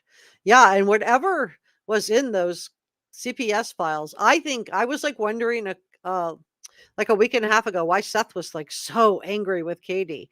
But I really do wonder if this is related back. Let me know what you think if you have a different feeling on it. But I'm wondering if this is related back to Katie, right? Is he upset because he saw something in those reports that makes him feel upset with Katie Proudfoot? Cricket Day says dogs didn't pick it up because he was carried. Artist Creek says he's 113 pounds. It would be very difficult for anyone to carry him anywhere. And the missing stuff says he's 120 pounds. So yeah, I think it's very, to me, it just makes sense that whoever had the flashlight, it was either him or somebody walking with him. Jackie said, I feel like the audio is the most concrete evidence they have.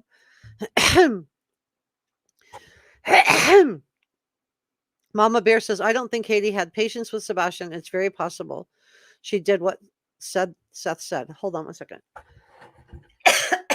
So sorry, you guys. Black Hawk said, if Sebastian walked out that front door and turned on that flashlight, it would have been seen from across the street on the ring cam. Right, exactly. If he went out the front door and stepped off the front porch, like we're being told, then why is this ring doorbell cam picking up the lights turning on and off at the Proudfoot home, picking up a shadow at the window? Or was that Sebastian coming out? We saw a shadow at the window at 3:30 p.m. I'm sorry, 11:30 p.m. Was that Sebastian leaving the house? Did he go out through the window, or did somebody come up to the window? This is why law enforcement is the same way that we're spinning. They're probably spinning too, just trying to figure out what happened. Shauna says, I'm allergic to grass and go barefoot. Ash Mangy said, I think that I believe you, and maybe he did walk out barefoot. I just think it's weird that he went out barefoot to run away, to intentionally run away, but he wouldn't put his shoes on when he's not an outdoor kid. He's just not an outdoor kid. So that's all I was saying on that. So your son was with Chris Proudfoot at 3:30, which is an unidentified vehicle that was spotted on Stafford. I'm not sure what that is. Nicole said, Katie said he went outside without shoes. Often he would go in socks. Yeah, maybe he went in socks. Cricket says, not if it's on you. I don't know what that is. Katie says, and too trusting with others online. I would teach online safety, but so many bad things can happen to them. Christy said, I have a whole different theory after the videos and Bobby's interview. Oh, well, share your theory, Christy. I would love to hear it. I love to read your comments. Welcome to Reporter Room. If you haven't subscribed, please do. It's free and it helps me out a lot. Kenda says, we all know the thud only came in after the third interview. Right. It was added later. Now, maybe she just genuinely remembered it. Bridget said, nobody's been indicted on this case or anything like that. I'm just sharing with you the theories, and I want to hear what yours are too. Bridget says, I thought dogs sent up on a corner of the house, right, and went back around the house on the corner of the road. I'm wondering if that's after he ran to the pond and then back up the road to the suspicious car. Yeah, that's a great theory. That does track, right? Let's look at the map. So we know the dogs, we know from Chris Proudfoot's conversation with divers that they picked up around in here, right? So like a couple doors down. And then, let me back this out. Was he following the road? Did he follow the grass line? But we see the dogs picked up somewhere in here. Did he come down here where that car was waiting? But the dogs went over here, and one of the dogs jumped into the pond. So I don't know. I don't know, you guys. You guys have really good theories, though. Really good theories. Vanessa said one of the neighbors picked up audio, allegedly. Yeah, I saw that. But I don't think, because I have that audio. I have it. But I don't think I think it is audio. Can you hear that? But I think it's audio from the recording, not audio from that night. This camera does not have audio. So this is the one that I think is being purported to have audio, which is video 3, which is the flashlight moving back toward Stafford Court. See it pop up again there. But if you I don't know. I think the audio is just from the recording itself. I don't know if it's from that night or not, but I could be wrong. Refresh this.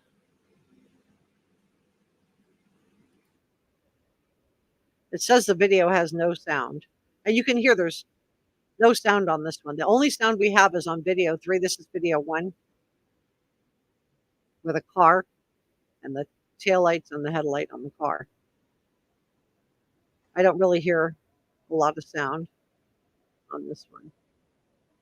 But where I do hear sound is video 3, and I just wonder if the sound was actually the recording or the downloading of the video.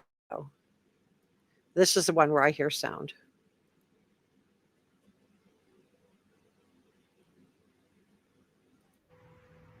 That's the only one I hear sound. And I'm listening with headphones, and I'm gonna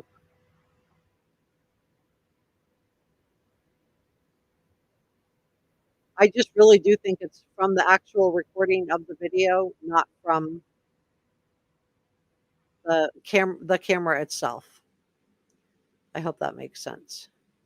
Let me move myself out of the way here. But I could be wrong. So yeah, I think it's interesting on the audio. I'm not sharing that because I just can't say. So Peppa says Katie did say at first that Sebastian left with a flashlight, and then later she said she didn't see him leave. Well, she would have maybe have known it was gone. It was his keychain that had a flashlight on it. That's what it was a keychain light, like a flashlight on the keychain. So I think that's where that comes in, Pepper. Hope I've answered your question. Monda Smoke said he was taken into that car, then the car reverses onto Kellen. The dogs also track that. The dogs then went down Kellen to the construction site dumper. I believe this is a vehicle. Then went there, in my opinion. Okay, so what you're thinking is, let's look at that together. So what you're thinking, let me grab the bigger map here. Okay. So what you're saying, let me just make sure I'm saying this the same way you are. So you think that he was taken in the car, that the car reverses onto Kellen, and the dogs also track that, and then the dogs went down Kellen to the construction site dumpster. So you think the dogs were tracking the car. Okay, so let's look at that theory because that is very interesting. Okay, so what she's saying is that the car was here parked, right? We saw the headlights and the tail light. And then the car would have turned around and gone back down Kellen, and this is what the dogs were tracking. And then they lost the scent. Now, one of the dogs jumped into the pond, but yeah, they could have. That's a really good theory. That's a really good theory. Thank you so much, Monis Smoke. Yeah, we can all agree to disagree. Not everybody is going to have the same feelings on it. You can comment if you need to. Katie said the flashlight was missing. Right. He had a keychain with a flashlight on it. Blackhawk 57 said Katie wouldn't hear that garage door open, but can hear a thud. Yeah. And the thud was added later. The thud was added later. It was added later. So I don't know, you guys. It was added after.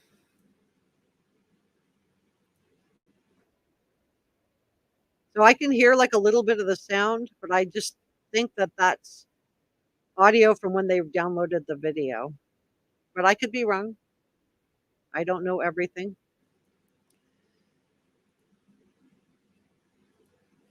All right, let me check in with you guys. Have really good theories. Why do you think Chris hasn't been cleared? I don't know. Did Sebastian, well, law enforcement may think somebody was lying in wait for Sebastian too. They just don't know who or why. Did Sebastian know his address?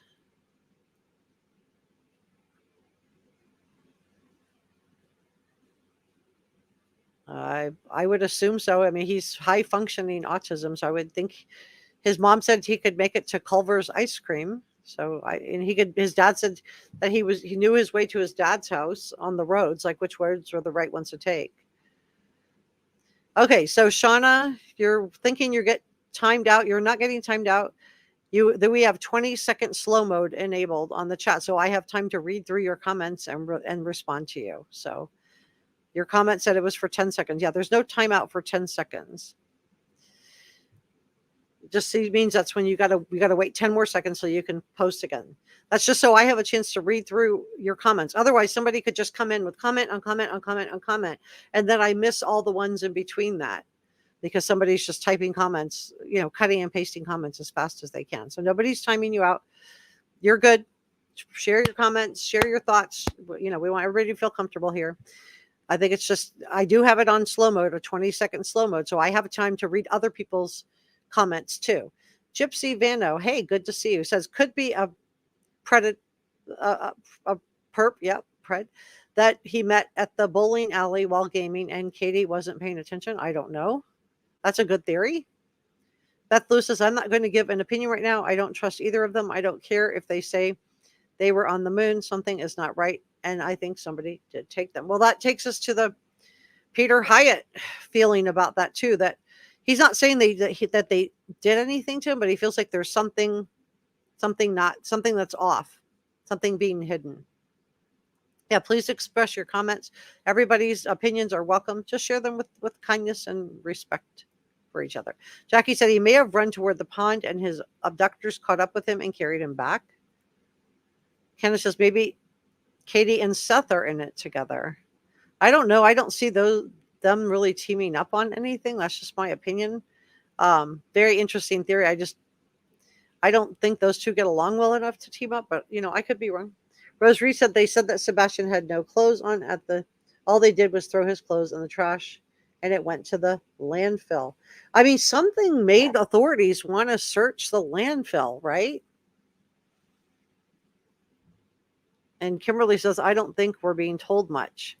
Mama Bear says, I believe he was carried too, and that they incapacitated Sebastian on the way home. Blackhawk says, odd, Sebastian must have been very smart and sneaky to leave without hearing and avoiding all the ring cams. Yeah. Best day ever. Who said that? Where's this information coming from? That was a question that was posed by Chloe, PI Chloe, to Chris Proudfoot during the Web Sleuths interview with Chris Proudfoot and PI Chloe. Shauna said, I think he had socks on. Sandra says, if saying that the ruckus is true, maybe it could have been in the backyard between the house that had the camera and the lights on the back of Chris and Katie Proudfoot's house. I don't know. TJ said, hey, walk the dogs. Katie said it's herself that was the best day ever he had had.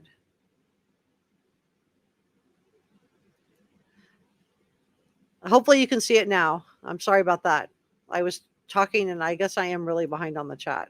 Let me scroll down. Here we go. Okay. I did. Sharon says, you will know if you're timed out. It will tell you. So there you go. It's just on a delay. That's all, guys. That's just so I have a chance to read everybody's comments. Otherwise, you could just have one person just coming in with comment after comment after comment. And that, means that I'm just seeing one person over and over and over, and I don't have a chance to read all of you. Shauna says, my son was with Chris at the campground on Sunday. Kimberly said, I'm not sure why she's saying culverts, because unless he's done it before, otherwise, why say it? I'm not really sure what that means.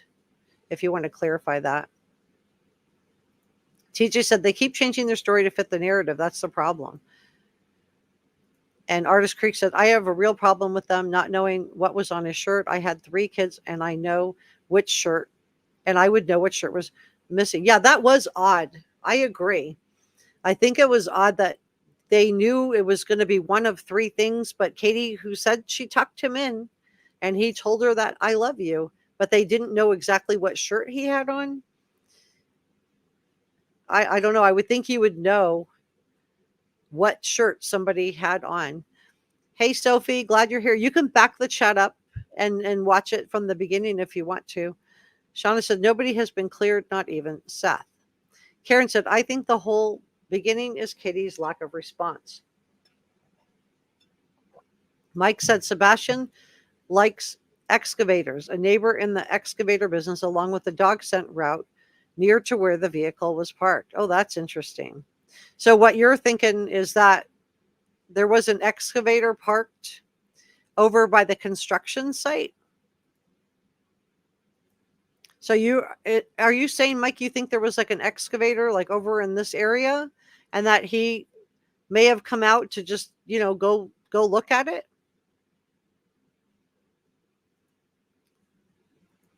Because that's very, very interesting. TJ, welcome, Sophie. Thank you so much for all your work today. And Jazz and Amelia, thank you to all of our mods and channel members and subscribers for all your work. This is our head mod, and Jazz, our other head mod. 6 cents Amelia. If you see the wrenches, those are our mods. If you see check marks, those are our channel members. TJ said, I just watched a video where Katie was speaking about what happened that night, and she was saying everything, but she never mentioned to. Robin said, Shauna. Oh, okay. Guys, just say your own comments, but let's keep the difference in opinion down by just share your own thoughts on this. And I can share your thoughts on it. And don't worry about if somebody else has a different thought. Let's keep it classy in the chat. Grace doesn't think the dogs picked up anything. Well, Chris Proudfoot tells us that 3 of the 18 dogs did pick up a scent. And he told Narcissist divers in that recorded call that was released by Narcissist divers that the dog did pick up a scent, and it was right in here where the scent was picked up. So the car that's sitting is right here. And we see the flashlight. So did he come down like this? And this car, did this car pick him up and then the car turned around?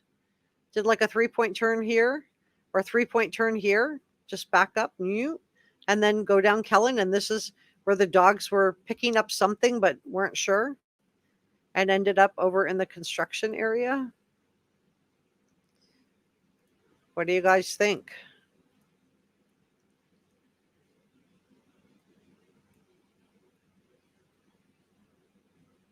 Yeah, we do have inconsistencies by Chris and Katie Proudfoot. We do.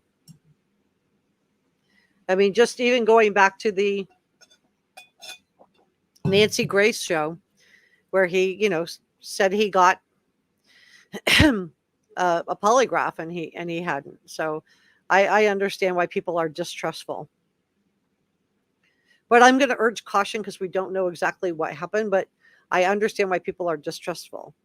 Walks with Dog says, in my opinion, Katie is hurting. The most important thing in her life is missing, and she has a bunch of people pointing fingers at her with no evidence or proof. Yeah, that would be hurtful. Bridget said, perhaps a car was waiting. Sebastian was the person with the flashlight. He went to the wrong way to the pond and came back to the car. He may have been talked into running away. Okay, so let's look at that theory together with the videos and see how that fits, because I think that does fit. So this is video 1. There's 3 videos. If you're just joining me, this is video 1. And this video has got, let me wait, hold on.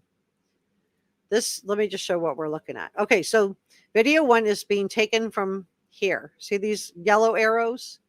It's from the house cam, and it's taking a wide angle shot. There's the camera. It's up here, and it's shooting like this.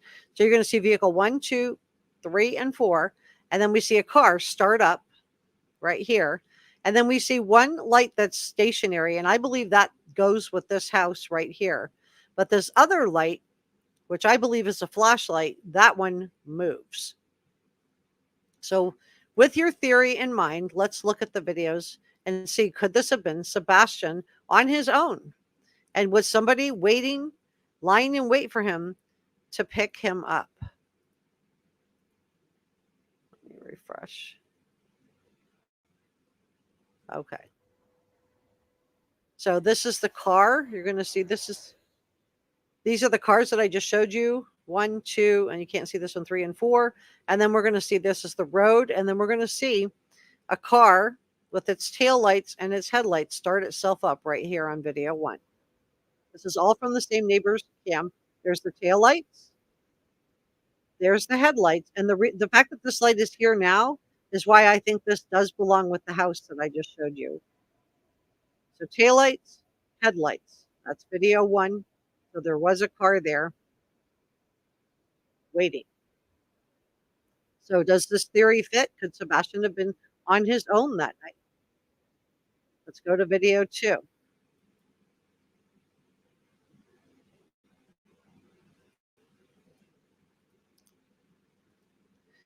So video 2.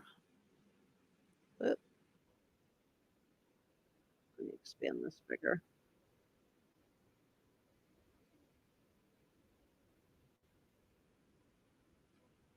Okay. I'm going to play it one more time because I didn't have it open. So this is, I believe, a stationary light. And we're going to be looking for a flashlight to come down up in here.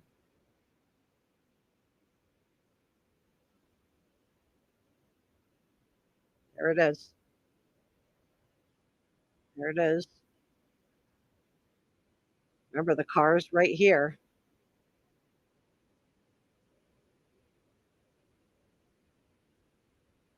So could Sebastian have arranged to meet somebody? Could somebody have gone to his window? Is that who they saw at 11:30 to lure him out of the house? Is that why Katie heard a thud? Okay, so that's video 2. Let's look at video 3 and see how this fits that theory. So this is somebody, now this is the only part that doesn't track. If he was meeting somebody, why is the flashlight, if he's alone, why is the flashlight going back up to the house? Because we see that flashlight there. And again, here. So we see the first light here and the second light here. Going back to, I shouldn't say the house, I should say Stafford Court. So if that is the theory, that was Sebastian, did he change his mind and decide to go back? What do you guys think? Let me open that out.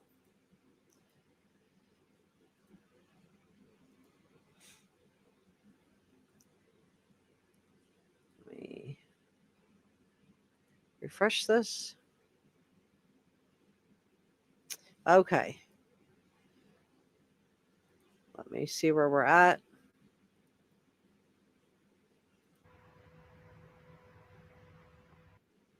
All right. So if that was Sebastian, why did he go back to the house? Did he change his mind?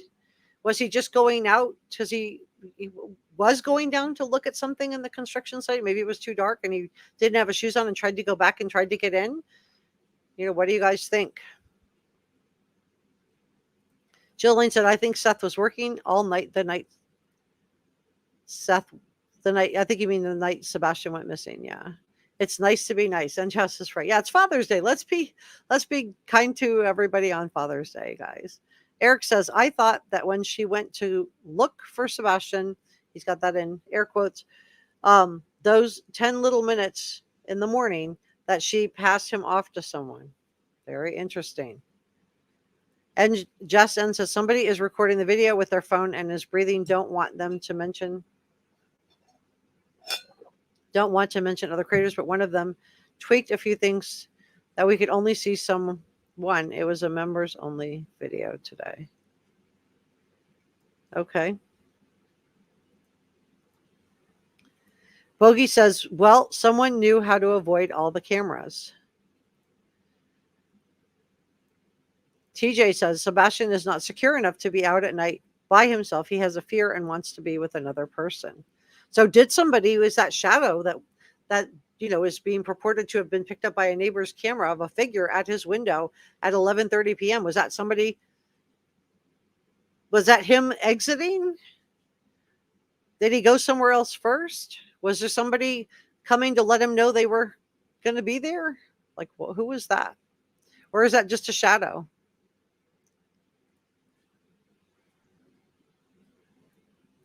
Eric says, oh, those landfills amid the process that put the trash through is awful. Darren said, you all are reading too much into this. You've got to think about the way you would get rid of someone. I'm watching my words here. Ash Manji says, just look at all the holes in their story, the lack of emotion from the mother, and the not looking for the child, and all of this. It doesn't take a rocket scientist. Yeah, that is a problem, and that's why we went through the statement analyst. Let me pull that up for you guys. Let me go to. Oh, I did want to share this really quick too. For those of you that were with me when there had been a teenager found in the cemetery. It is not Sebastian Rogers. So this was shared by WWJ TV. It was someone else. So I did want to share that. But let me. All right, so let's go to Peter Hyatt for a second.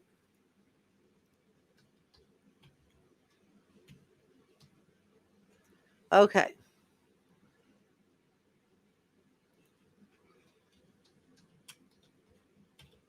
For those of you that don't know, Peter Hyatt's a statement analyst. Make sure I'm showing you what I'm looking at. Yeah. He's a statement analyst. He does deception detection. He does seminars for law enforcement, intelligence, military, and business employment analysis. He's also an anonymous author identification. So what that means is that he can tell, like on a ransom note, he can help narrow down who it is. So here's what he has to say. This is his pinned comment. In his view, so this is his professional opinion as a statement analyst. He said, mother and stepdad put Sebastian Rogers outside barefoot as a punishment or called his bluff to run away after an altercation and locked the door. Now, an altercation is a little more than an argument, but not something necessarily physical. So to call his bluff to run away after an altercation and lock the door. Now upset, he either had an accident in the water, caves element, or met foul play by being picked up by a stranger. So is that what this car is sitting there? Was this a stranger? He said, unless under duress, he would not have left without his shoes. Mother and stepfather's repeated insistence that he walked out the door was something they wouldn't budge from. He says, they know. He goes on to say, Chris's changing story is likely due to avoidance guilt. He is acutely aware of social media. He regularly minimizes CPS involvement while touted what a great parent he was. Peter Hyatt goes on to say, I think they were up all night long phone call, scared, and that the 6 a.m. wake up for school account is artificial. Now, Steve Johnson had a similar take. He also thought that the 6 a.m. wake up for school was not right. Remember, Katie said she looked for him for 1 minute flat, and then she was hysterical. That's how she described it in an early interview. But you wouldn't be hysterical looking for a teenager just after 1 minute unless something else went on. And Steve Johnson, who did the statement analyst on the interview on the interview room, said that he thought something happened and that it was around Sebastian being put to bed, that occurred around that time. Without Sebastian to testify, they're unlikely to face charges. Stepfather's ability to think about himself for hours without concern for Sebastian, unprompted. To talk about himself, my bad. Stepfather's ability to talk about himself for hours without concern for Sebastian, unprompted, and his bellicose language gives us insight into his negative relationship with Sebastian and of what life was like for Sebastian. He says they did not indicate guilty knowledge of what happened to him. I'm watching my words here, or his location. So he thinks he believes that they don't know where he is. But he says they withheld information about what happened to Sebastian that led to him being outside the door. They withheld information about what happened to Sebastian that led to him being outside the door. So that is Peter Hyatt's. I'm also on Twitter. I think it's called X now. And I just wanted to show you guys, I know I really am a journalist. I've been verified since June of 2021. So that was before they started selling blue check marks. Now everybody can buy a blue check mark, but I had mine. I just wanted to show you the date. Verified since June of 2021. Okay, so that was long before Elon Musk bought it. And I was verified because my account was either notable, government, news, entertainment, or another designated category. My category was news. It was journalism. So I had to prove to Twitter that I was a journalist. So I just wanted to share that with you as well. I'm also verified on Spoutable. Okay, so let's go back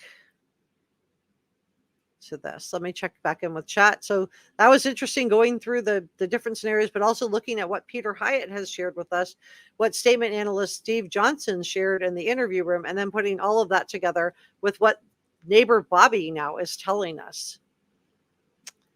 Storyteller says, too many coincidences here. Agree the date is significant. How many coincidences are there in this case? A list. Chris and Katie's behavior is telling. Angels are here, says Katie knew how to disable alarms. She knew exactly where to take him to avoid being detected by other neighboring cameras. Kenda says everything points to Chris and Katie Proudfoot. I'm going to urge caution here because they haven't been charged with anything. And everyone is innocent until proven guilty. But Peter Hyatt also feels like there's some guilty knowledge there. Kenneth says, that's why I think Seth knew his parents or someone Sebastian knew. Karen says, I feel like those flashlights seem to be too much in together step by step, like two people carrying someone. Very interesting. Kimberly said, I don't believe he ever walked to the culverts. You know about the ice cream place? So I'm not sure why she's acting as if he could walk there. It's crazy. Holly says, I think the thud statement was actually leakage from Katie Proudfoot. I suspect Chris. Oh, wow. Harley Ryder says the word thud was first said when Nancy Grace asked Katie to describe the noise. Now, the neighbor says that Katie talked about a thud in one of her first conversations. Now, this was, again, is coming. So you're hearing it from me. So it's coming from neighbor Bobby, from someone else who heard it from Katie. I don't know. So you know what? I'm going to just say, I don't, but she said that Katie described the thud as happening closer to 11:30 p.m. And that's where we see that shadowy figure at the window, according to the, what we've heard from the neighbor's doorbell camera. So I don't know. Pepper says not until the third interview was the thud mentioned. Girls Next Door said most doorbells have a range of 30 to 40 feet, which is about how far it is to the street. In most places, law enforcement was not picked up on any either. Not magic, nothing nefarious, just reality. Thank you for sharing your thoughts on that. Wait, says Katie Proudfoot not saying I love you back to Sebastian is so very sad. Yeah, I thought that was like one of the most heartbreaking things is that we have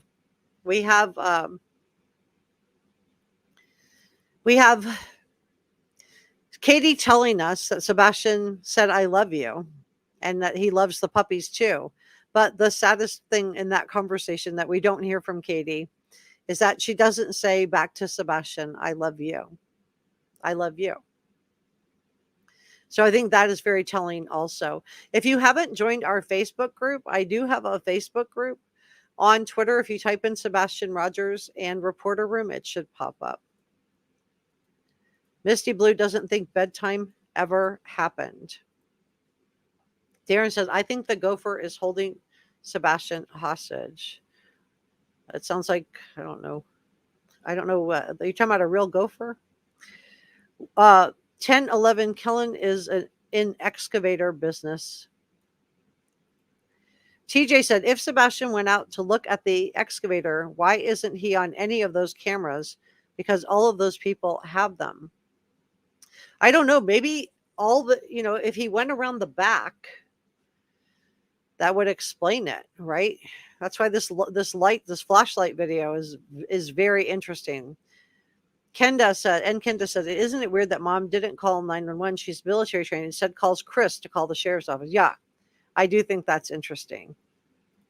Sebastian did, and I think it's interesting that she told us that she panicked after 1 minute flat, which takes me back to what, Peter Hyatt's theory is, which is that something went on. There was some kind of argument or altercation. And did he come out with his flashlight? Was that Sebastian? And did he go back to the house, try to get back in, and she didn't let him back in? Had she fallen asleep? Remember, Chris Proudfoot said Katie was asleep on the phone with him and he had to wake her up to tell her to go to bed. Again, was this an alibi building on behalf of Katie Proudfoot? Because she didn't let him back in. Was there some kind of a conversation of just let him sit out there for the night, let him learn his lesson not to run away? Something like that happened? What do you guys think? Jazz does not think Sebastian left by himself. Eric says, see, no shoes made me initially also think someone told him no shoes. They make noise and law enforcement would know something like that. Oh, that's a very interesting theory.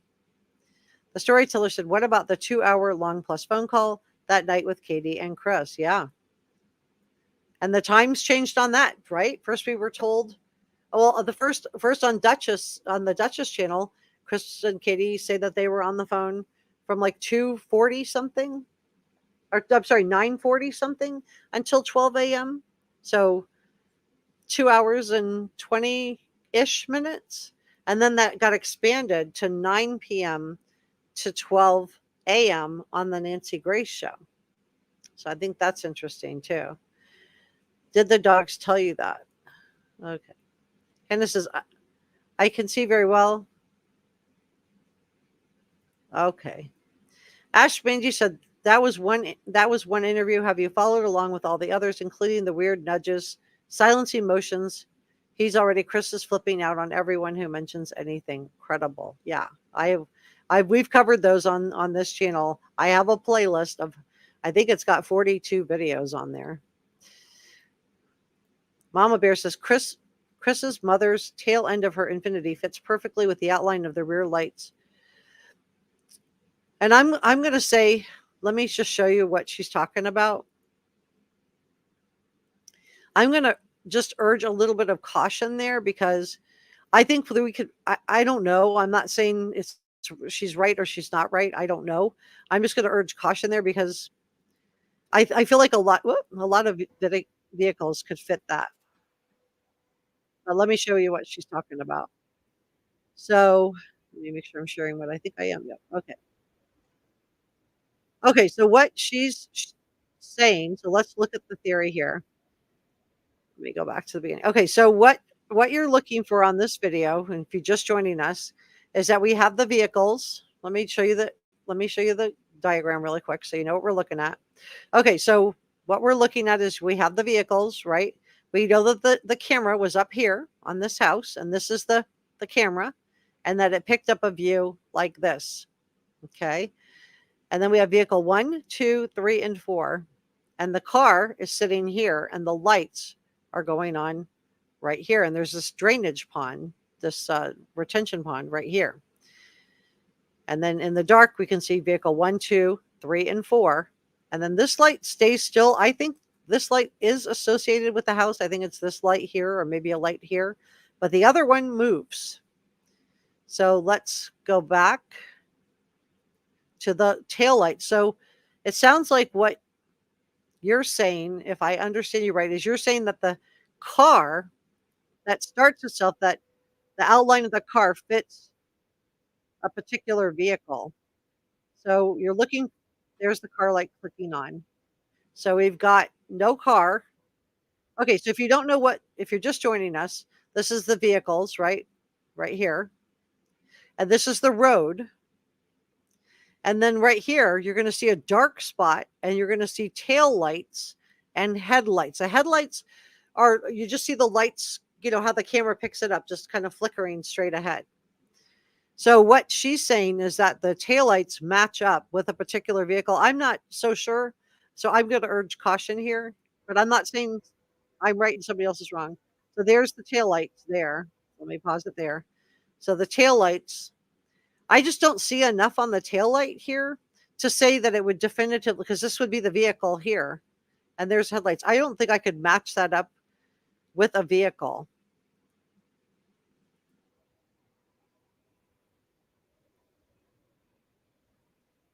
Let me pause it again. So there it is. I don't think I could definitively say with 100% certainty this is a specific type of vehicle with the lights that I'm seeing. I'm not saying somebody else is wrong. Maybe they took this image and then enhanced it. But this is the tail lights, this is the car, and this is the headlights. So I'm not saying somebody else is wrong and I'm right. I'm just saying I don't feel comfortable saying that the taillights are a particular type of car. I just don't see enough of the taillights for on this video. And let me pause it again. I do believe those are taillights. I do believe that. I feel like I see enough on that. I just don't know if I could say for sure what kind of vehicle it is based on this. But maybe she enhanced the images and I just haven't seen those. So I'm not saying that I'm right and somebody else is wrong. I'm just saying I don't know. So anyway, very good theory. Very interesting theory, Mama Bear. Thanks for sharing that. KP can't keep her story straight. Hey, Nero's on the road. And Eric says that's a plausible idea. The wrong person saw him. If you haven't subscribed to Reporter Room, please do. And a happy Father's Day to everybody. A shout out to all the awesome dads out there. Thank you so much for being good fathers to your kids. TJ says, my granddaughter's autistic and all the kids that are in her class are autistic. None of them would ever go outside by night by themselves. They're afraid. Zin Boots says, I think the thud was introduced to preempt any coincidence of a thud being recorded on a neighbor's audio device. It's so disheartening to see the blatant lies. Wow. Mama Bear says the flashing headlights was a signal. I'm over here, guys. Oh, okay. Let's look at let me look at it again. So she's seen the lights are flashing. Let's back it up. Okay, so we're looking for this car to turn its lights on. Let's see if we see flashing lights. I see the lights. Come on. Now I don't see them flashing. I see them, the outline of the lights. And I see the tail light. And I see the block where the vehicle is. But I don't see them coming on and off.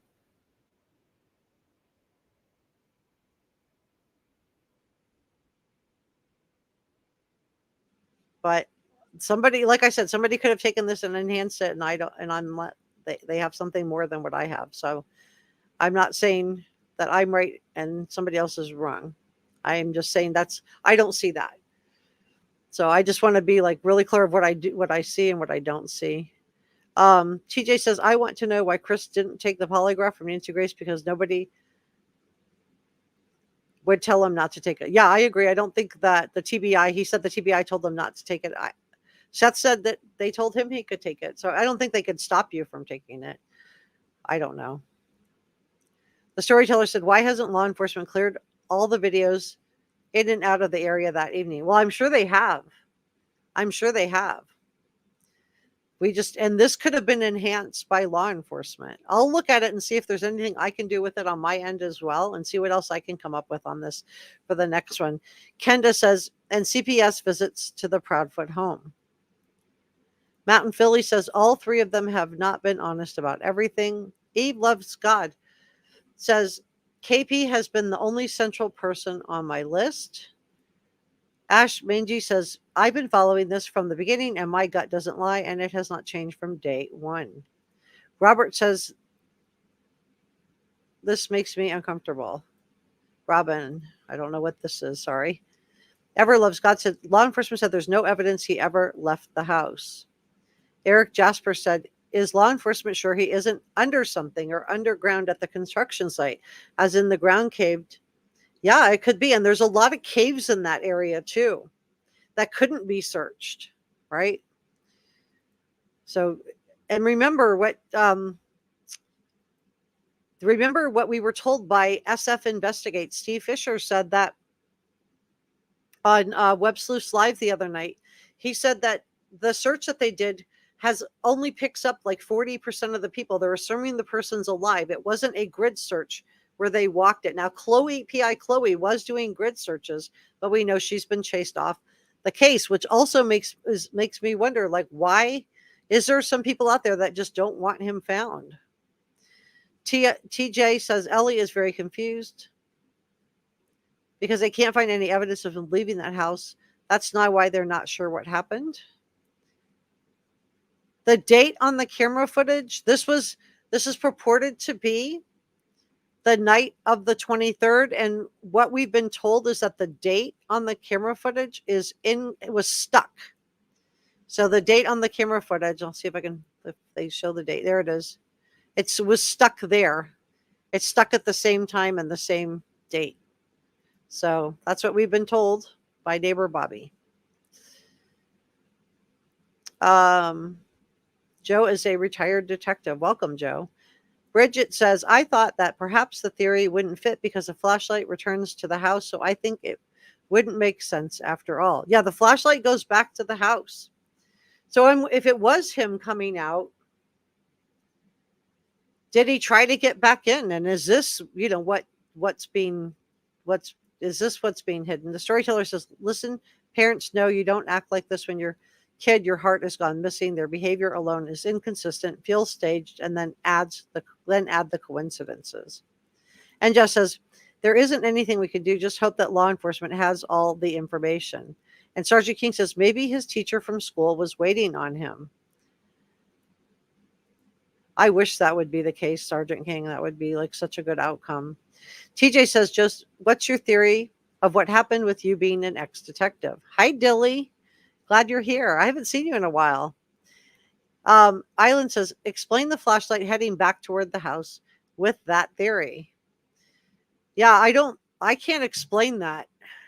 I can't explain that with that theory. I can't explain that. To me, it doesn't fit. It doesn't fit that theory. It just doesn't fit, in my opinion.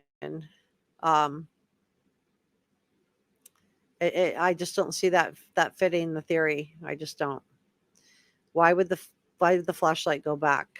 Yeah, great question. Holly said, I remember this being reported. There were 2 flashlights, but don't recall which video was shown to back that up. Well, we've got 3 videos here that we're playing. And I don't think there's 2 flashlights. I think there is 1. Because I think this light, which is being purported, let me just show you the sketch really quick.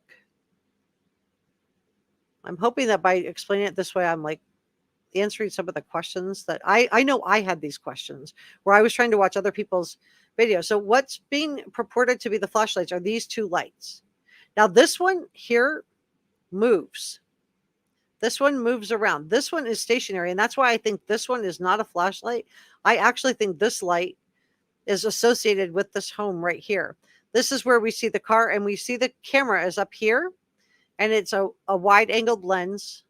So the body cam or the house cam, whatever you want to call that cam, is a wide angled lens. And we have vehicle 1, 2, 3, and 4, and then the street. And then where that car goes, we see the tail lights, the headlights, and then we've got a stationary light here, which I believe that's this. But then we have this other one that's moving. So this is the one that moving. You can see this light's stationary. That's why I don't think this is a flashlight. But if you look up here, there it is. This one's clearly moving.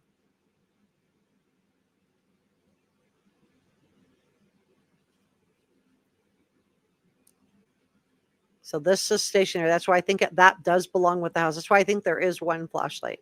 But I could be wrong, but that's my opinion. And there's that flashlight, that light. And then on the video 3, we have the flashlight going back up to the house. So let me just start this one over. Okay, so this is the stationary light, and you see that little blink? And you're going to see it again here. The flashlight going back to or towards Stafford Court. I shouldn't say the house because I don't know it went to the house. But back towards Stafford Court, there's a flashlight 1. And then you're going to see it again up here.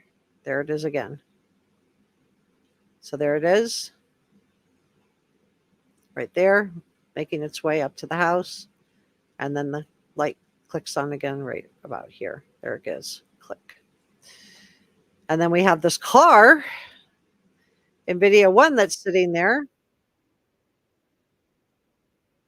And these are the tail lights and the headlights of the car sitting there in the dark.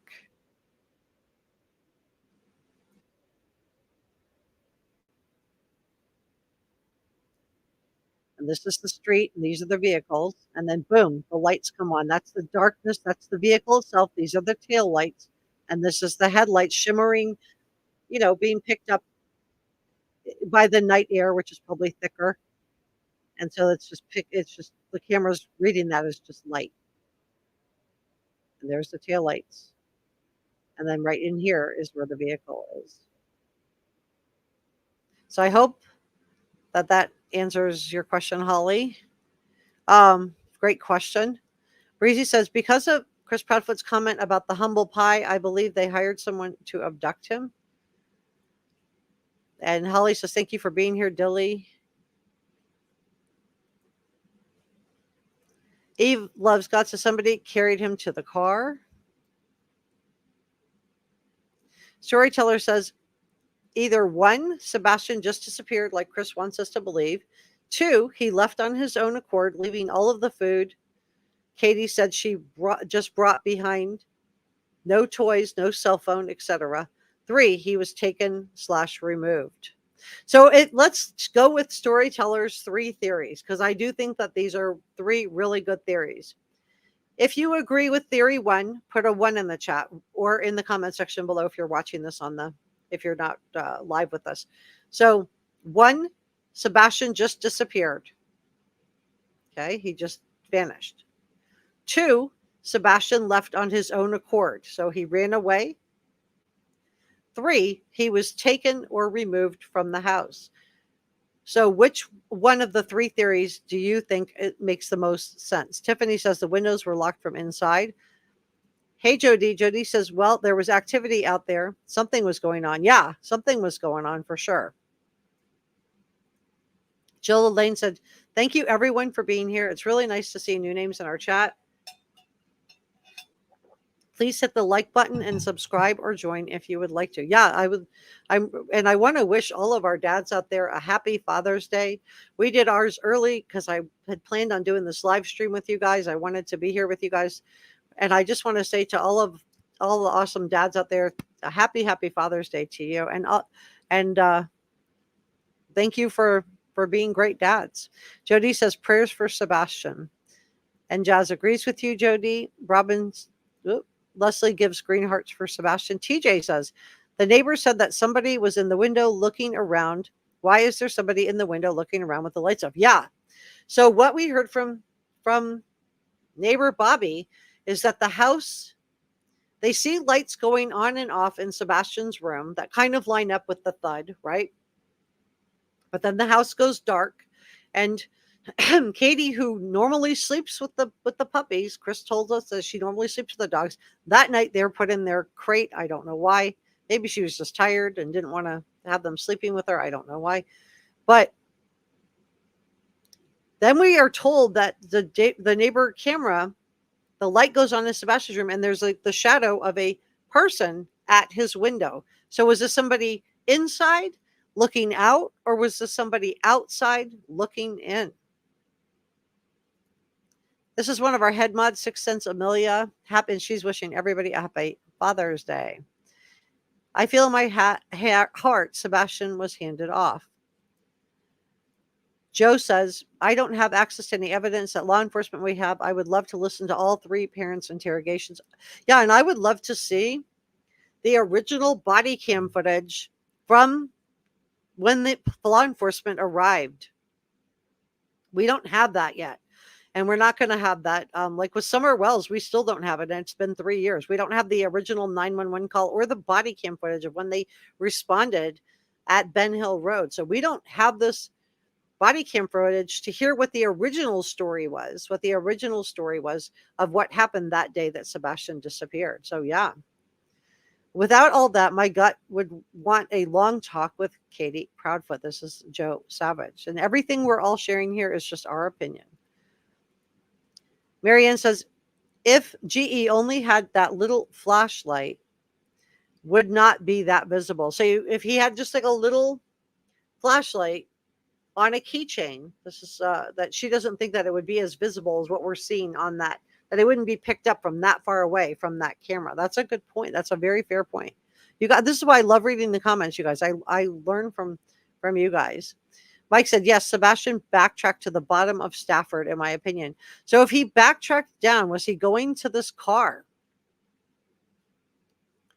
So let's go back to the flash. So this is the car video. So this car is waiting here with its lights on. So did he go back to this car?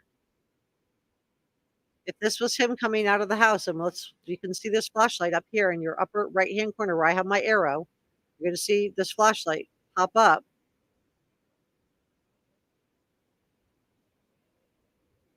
There it is. Or I should say a light. I don't know for sure if it's a flashlight. I guess it could be some other kind of light, but I'm assuming it's a flashlight. Now, this could have just been somebody out walking their dog, and it's just random and just happens to all fit. But the thing that's kind of weird is that we have this third video, and this one shows the flashlight going back towards Stafford Court. This is video 3, and we see this flashlight here making a beeline back towards Stafford Court. It's going to be picked up one more time right here.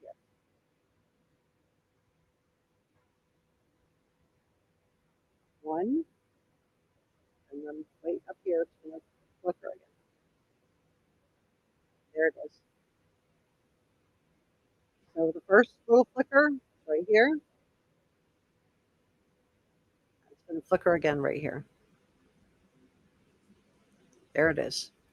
Okay, so yeah, you guys are making some great points. Let me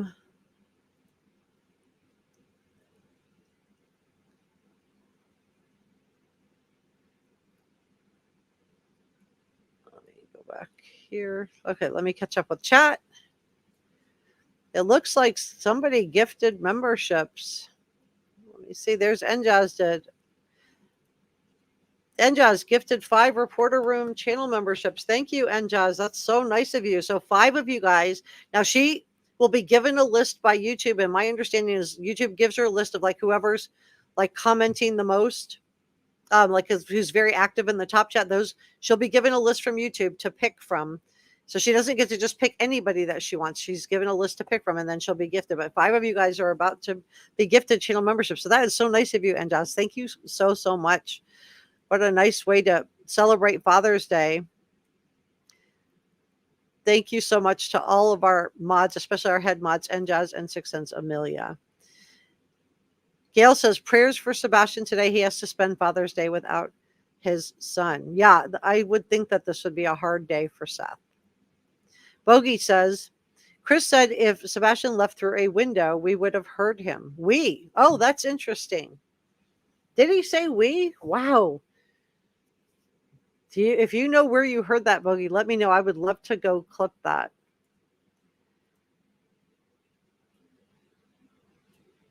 Welcome, Judy. I'm so glad you're here. Welcome to Reporter Room.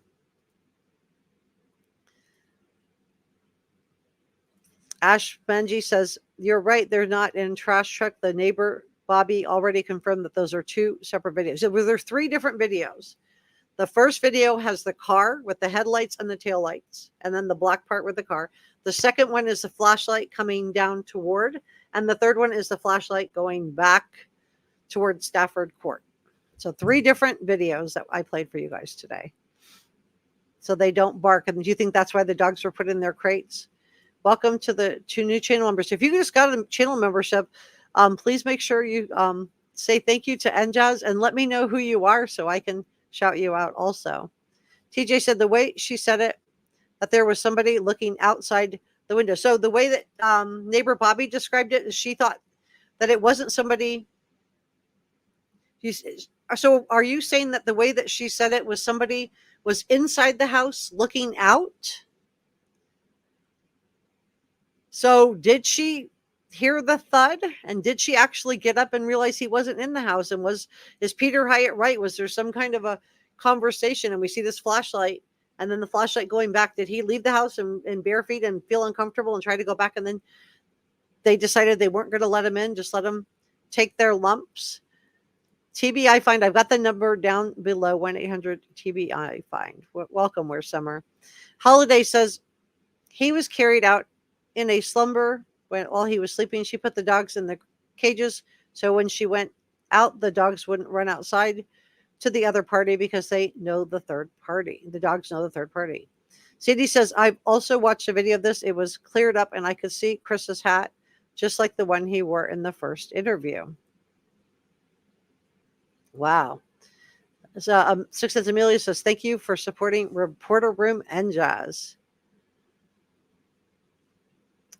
Positive vibes. No worries. You can back up you guys know you can back up these live streams, right? So I have the 1-800 TBI find number scrolling below if anybody has any tips. Storyteller says, yes, Bogey. Chris acts and speaks as if he was there. Queen says, Reporter Room, whom are the Bowersocks? All we can do is speculate. Yeah, that's all all we can do is go through the evidence that we have. We don't have everything, but in light of everything that Bobby did, we're definitely going to be discussing the case. So I did the poll. We have a 1-3. I don't see anybody else doing my poll. There's another 3.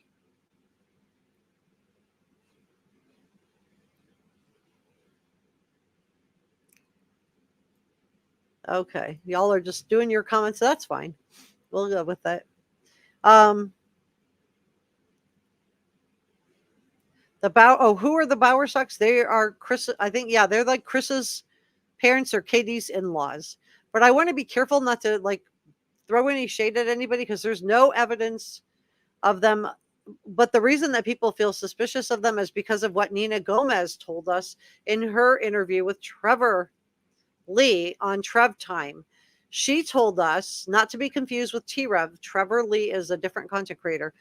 So she told us that they tried to take Faith away from her. Now, this is alleged because I wasn't there. Obviously, this is I'm just reporting to you what she said.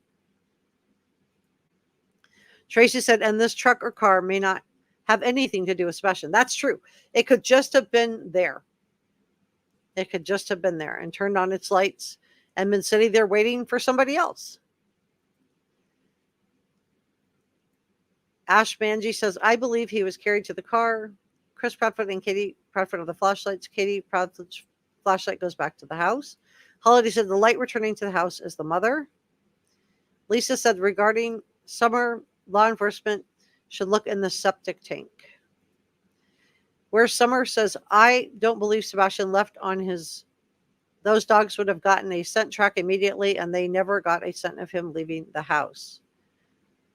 Well, they picked up a scent, according to Chris Proudfoot, that of what he told to narco divers. They did pick up a scent of Sebastian a couple doors down, and it went down Kellen, and that's why they drained that pond. But Storyteller, it says, I agree with Ash and Holiday.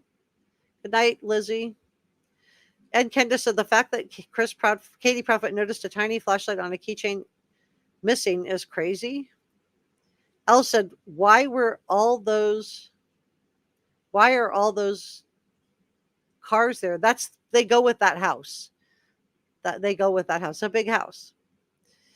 Sandy said, I'll look it up and put it. Okay, that's fine. Holly says hello.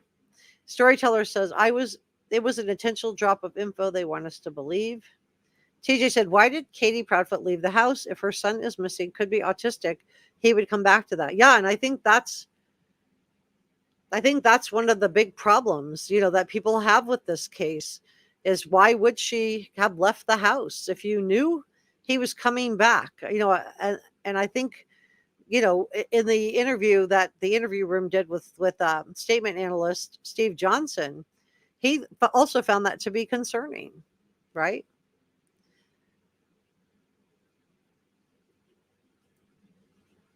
So the cars belong to the house. Let me just show you. Let me move myself out of the way. All right, let me show you. Yeah, bring your questions, guys, because I want you guys to come out of this like really feeling comfortable with the lights and the 3 videos. Okay, so this is the house. This is what we're looking at. Okay, so this is the camera that's located. See this house here? This is the roof, and that's the wall. And there's a little camera icon. And then this is the wide-angled camera lens. And then we have vehicle 1, 2, 3, and 4, and they go with this house. I don't know why they were there, but they go with this house. You can see this house across the way also has numerous vehicles. And these are big houses, so it, could have people with teenagers, living there, probably older parents for the most part. Especially these big 2-story houses. These are probably 2,000 or 3,000 square feet. So probably have, kids that are drivers, because you look here, there's a lot of vehicles there too. But what we're looking at on the camera footage is we have vehicle, and this timestamp is stuck. This was stuck, so the timestamp is not accurate. 1, 2, 3, 4 vehicles, and then we have the road with the car here, the taillights, headlights that turn on, and then this flashlight. I believe this light is stationary. I do not think this is a flashlight. I think it goes with this house. I could be wrong. But this light is the one that moves. It comes down and then it moves back. So I hope that that's answered your questions. But yeah, bring your questions, because I do want to make sure I'm addressing everything. I don't want you guys to come out of this not understanding what I'm trying to share. So that's all the cars. I don't know who they all belong to, but they go with those houses. So yeah, please give me a thumbs up. Help me out with the YouTube algorithm. If you haven't subscribed to Reporter Room, please do. Happy Father's Day to everybody. I'm glad that you're here. Thank you so much for joining me today. Okay, so thank you to all our mods, all our channel members, all our subscribers. Gail says law enforcement needs to bring Chris Proudfoot and Katie Proudfoot in. I wish they would hand it over to the FBI. Where Summer says, have you made it to 40,000 yet? Not yet. I'm close. And for those of you that don't know, I'm doing a giveaway. Whatever video clicks over, if it's this video or one of the ones, they're gonna do a drawing for 4 subscribers, and there's a way to click it to just show comments from subscribers, and you can to enter. All you have to do is be subscribed and drop me a comment. Then whatever video turns over. If you want more details, I have it in a video that's called giveaway, and I also have it posted on the community tab, so you guys can go through all of the rules. But all you really need to do is be subscribed and leave me a comment on whatever video goes from 39,999 to 40,000 subscribers. And you do need to be a subscriber, and then you win. And that's it.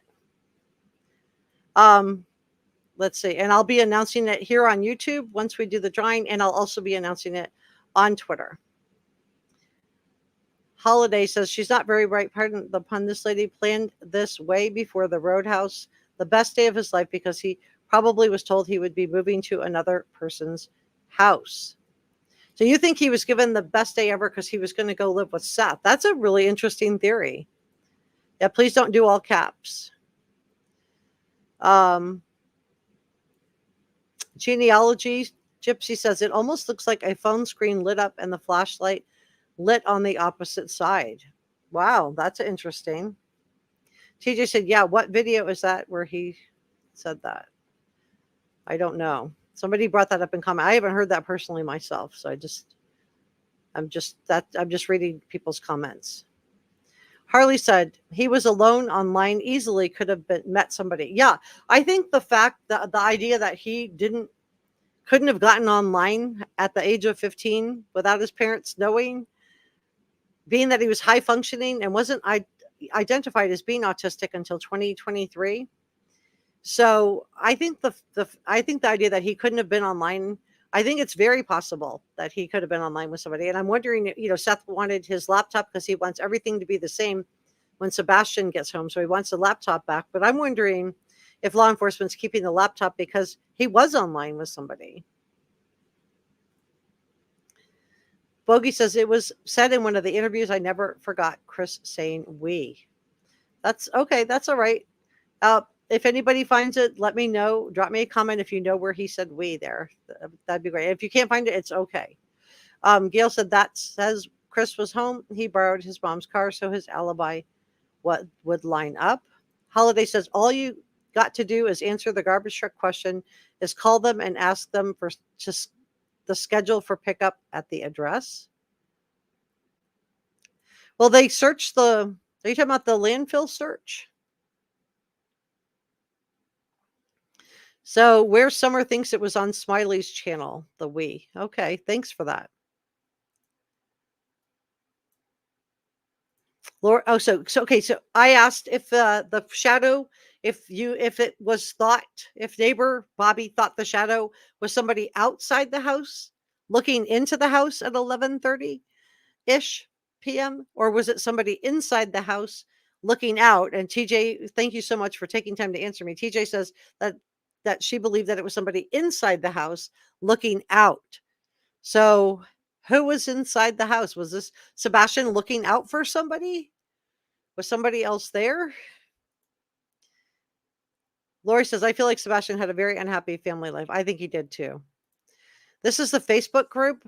This is the link for it if you want to come join us on Reporter Room. Chris said, we a lot. Thanks for that, Tracy. Holiday Way says the thud is a lie. Thank you, Njaz from Jill Elaine. Island says, what are the odds of a car parked and flashlights heading toward a car and then flashlights heading back toward the home on the morning Sebastian went missing? And is that an online predator? Yeah. Great question. I agree with that. I agree. I mean, I think that's very, very possible. Juanita says, we need to press Chris and Katie, the law enforcement separately and go ahead. Well, they can't do anything until they have Sebastian. They need Sebastian because we don't know what happened to him. If he was his flashlight, let's say they are looking at this video and they know it's a flashlight, but they don't know who's holding the flashlight. It could be Sebastian outside the house running out and then maybe trying to get back in the door. And Katie says she was asleep. Beverly says Katie Proudfoot is living in the house right now and is back to work, according to the neighbors. Thank you, Karen. I really appreciate your being here today. Thank you for your positivity and your encouragement. You really made my day. Bogey said, what exactly do mods do? They help me a lot. They help me a lot. Brother Mike says, I'm going to win the money. Lots of laughs. Positive Eye says, I'll share, but don't many subs. It doesn't matter. You don't have to have many subs. You just need to be subscribed to Reporter Room to win. You can leave as many comments as you want to leave. Just watch your words, guys. Make sure you don't get caught in the filter. You know how there's certain words I don't use on the channel, right? We don't use the K word or the M word. Those will get you caught in the filter. So if you want your comment to be seen, just watch your words in there. Juanita said they need to press Katie and Chris. Okay. Well, they can't do anything And we don't know. I'm wondering, like, why are they in a different state? Why are they in a different state? I know Chris works there, but if Katie's home now, that's good. But, I just thought it was weird that they left the house when he could have come back. And law enforcement told her not to search, right? She told us that law enforcement told her to stay at the house, not to search in case he came home. So why would you abandon the house to accompany your husband with your child missing? It's just so many red flags, you guys. So many red flags.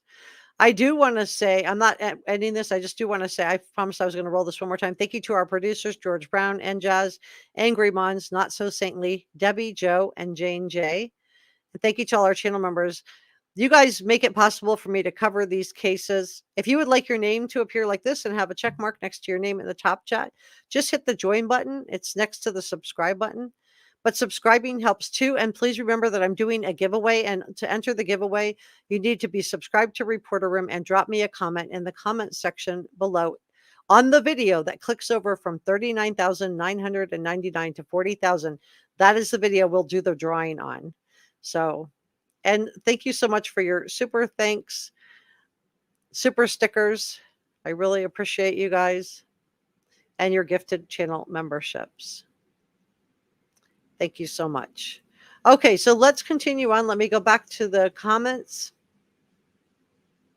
I didn't want you guys to think we were done, and I want to put Sebastian's banner back under here too. Let me add that back in. Okay, so let's go back to comments.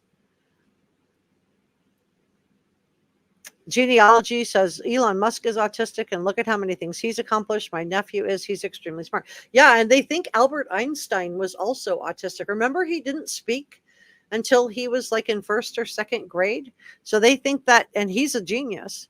So, and Sebastian was high functioning. So everybody with autism is different. That's why they call it being on the spectrum. So yeah. Great point. Thanks for reminding us, Genealogy Gypsy. TJ said the trash truck pickup time is 5:15. The neighbor even mentioned it. Thank you so much. And we know that that's not a trash truck. That's why I wanted to look at it together with you guys. Joe, you got to welcome to Reporter Room as a channel member. I just wish law enforcement would come out with some kind of update. I do too. I wish we would get some kind of update on this. Mo says, I remember Seth said he fixed it so he could go online. I don't think Katie knew about it. I believe I heard that on Jason's channel. Pearls, thank you for sharing that.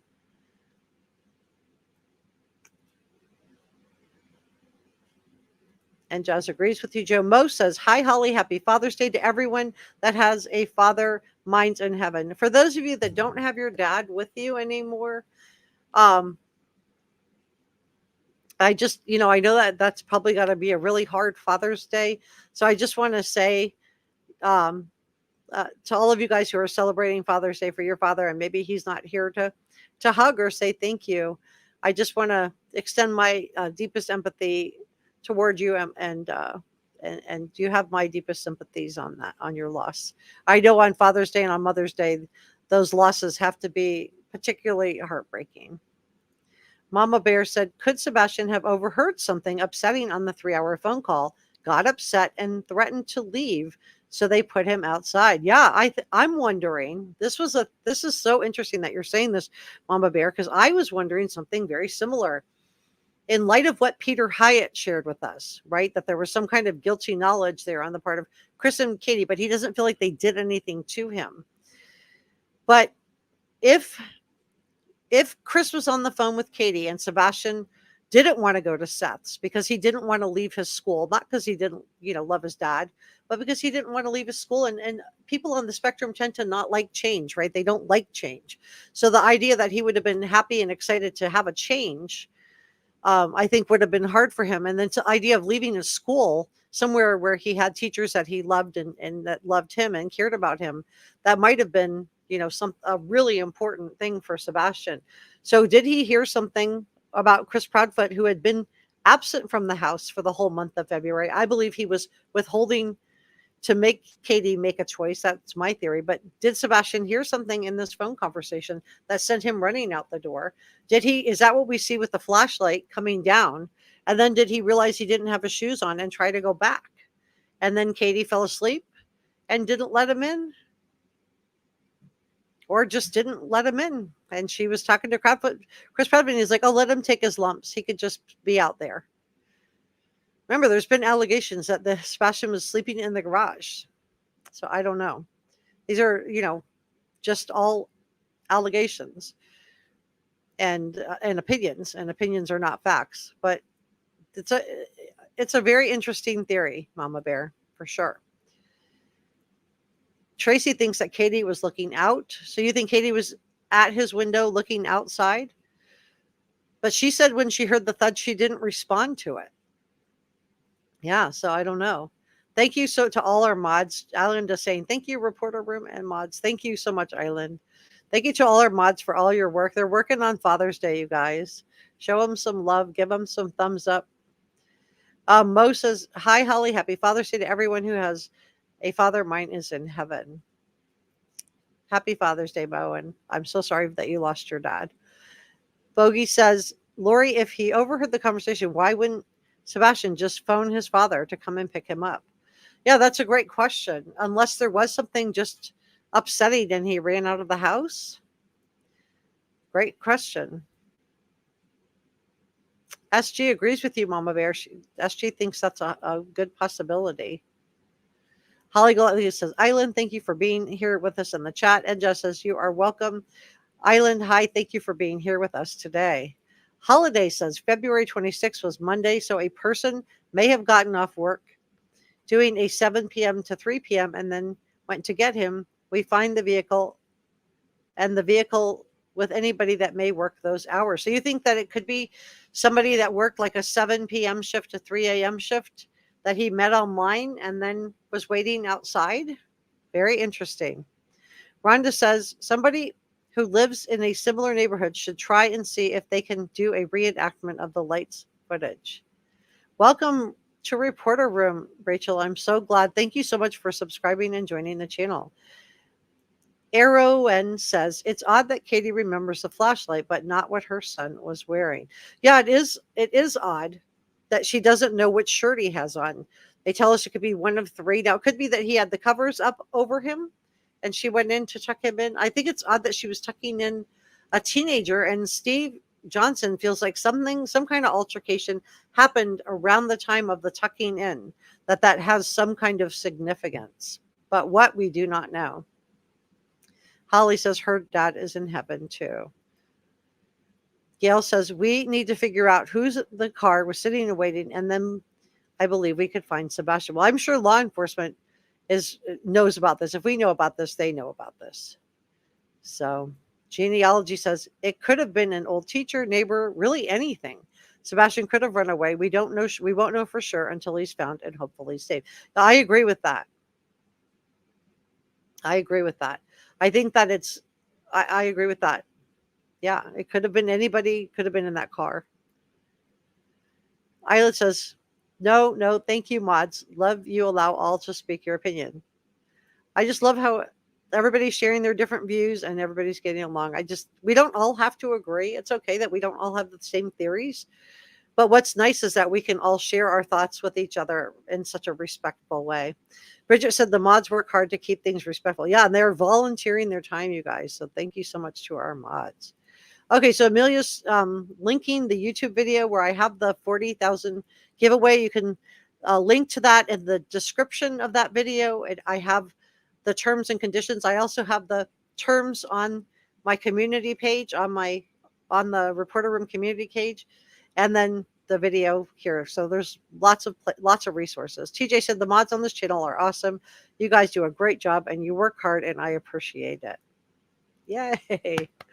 Thank you, TJ. T said, I don't think Chris Proudfoot was allowed back at the house after that previous CPS case. That's why he and Faith are in the motorhome. Oh, wow. That is interesting. Gail said, and thank you for being so detailed and paying attention to your audience, and also for allowing us to give you our ideas and you don't debunk them. I really appreciate you. I appreciate you guys too. I learn lots from reading your comments. I learn lots from you guys. I learn a lot. Yeah, we have a really nice community here. And thank you to the mod team. Tracy says, no way I'd leave the house. If my son was missing, I'd be standing at the door waiting. Lori says the mods are awesome here. Leslie said, mod team. Pepper Boyd said, hit the like button and support our girl, Jess. Island says, I agree. Holly says, Jessica and the whole community really appreciate you, Gail. And then, and Jazz is cracking up. Mods are us. I love that. Mods are us. That should be the name of our mod group. I love it. And Jazz, done and dusted. Mods are us. Yes.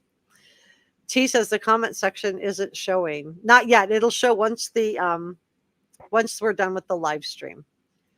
Zoots and Boots said, so Chris abandoned Katie too. Shouldn't he be at home? Really, if the threats on them are both real, why is he not challenging those? Is he that desperate for money? Is his own family can't support him? I don't know what the financial situation is. I would imagine the cost on keeping a house up like that would be a lot. It's a big house, and it's got taxes and all the bills associated with it. So I don't know what the finances are like there. Dane said, I think it's part of evolution. Teresa said, Katie walked him to the car with Chris waiting. I think she had a flashlight and returned home. Pepper says, I love it. Welcome to Dane Crawford. Welcome, Dane. Gail says to Holly, thank you so much. Storyteller said, if Sebastian was abducted or walked off, then it's one heck of a set of coincidences, and his mother surely doesn't seem to care. Things don't add up with that theory. What's most likely? Yeah, great question. Island H says, thank you to the neighbor for leaking this video. It helps us know a little bit more on the night he went missing. It does. It does. Hey, Sonia. Hi, Dane. Welcome, Dane. Hi, Sonia. Sonia says, I can't wait until Katie Proudfoot and Chris Proudfoot are in silver bracelets. I would just urge a little bit of caution because we don't know what happened yet. So, but you're certainly entitled to have your opinion. I'm not saying you can't have your opinion. Holiday says, look, if you reverse the photo, you will see the silhouettes of the people and the vehicle. More likely than the license plate number letter combo will be black and readable. I'm going to work on this and see what I can do with that.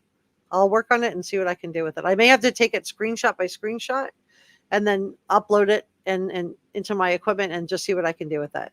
That's a great idea, Holiday. That's a really good idea. TJ says, whoop, I want to know, what does a 3-hour call? I was in another state working. I did not talk to my partner for 3 hours every night. Well, I don't know if they talked every night, and maybe there was something significant going on that day. I don't know. But I was just wondering what my thought on that was. Maybe we're looking at the wrong.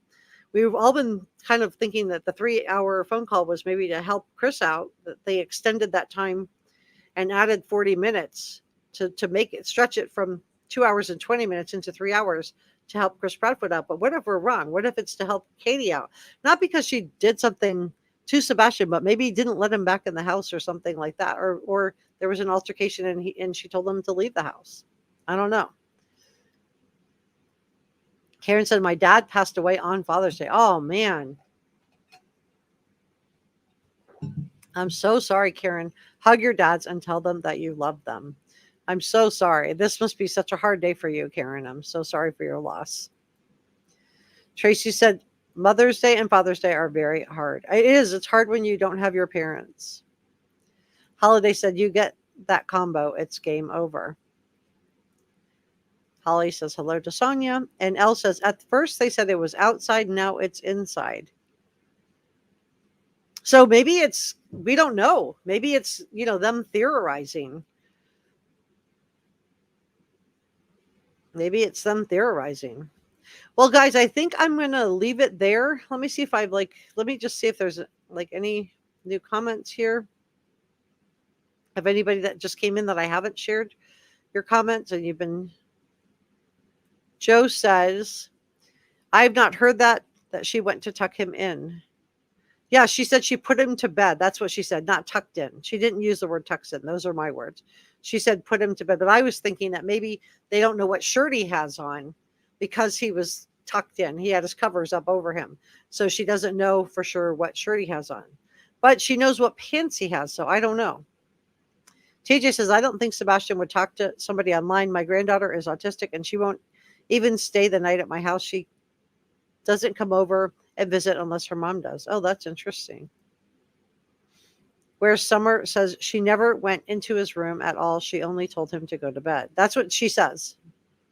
So who was looking in the window or out of the window? Holiday said, correct, law enforcement has them. They're waiting for more info to sink the perpetrator. It was never said, I said that she tucked him in. She didn't say that. She said that she put him to bed. And I was saying that maybe he was tucked in, and this is why, not tucked in, but tucked in, like under his covers. Let me just clarify what I was trying to say, because I obviously didn't say it clearly. Maybe I misspoke. I don't know. But what I was trying to say was maybe they don't know what's on the front of his shirt. They know he was in a black shirt. They don't know which image was on the front of the shirt because he was tucked in under the covers. Does that make sense? That he was, when she went in to say goodnight, because she says that she told him, went in to say goodnight, and he said, I love you, and he loves the puppies. But she doesn't know what's on the front of the shirt, which is what the context of what I was trying to talk about. Maybe she doesn't know because he was under the covers, tucked into his bed. But I don't think I said that clearly, so I apologize for that. That's on me. If you go outside and walk through a yard, through the backyard, a dog will get a scent and follow. There was no scent leading from the house.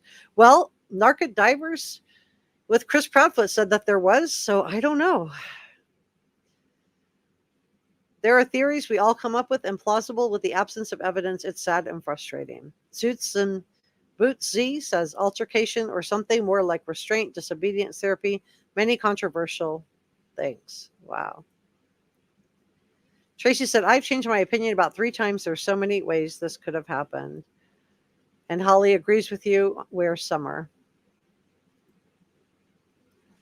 Sandra agrees with you, Gail. And Dane says, we have at least someone waiting at home. At least have someone waiting at the home. Yeah, I don't know why she left the house. I think that's also just a massive red flag to a lot of people, was the fact that she did just leave the house.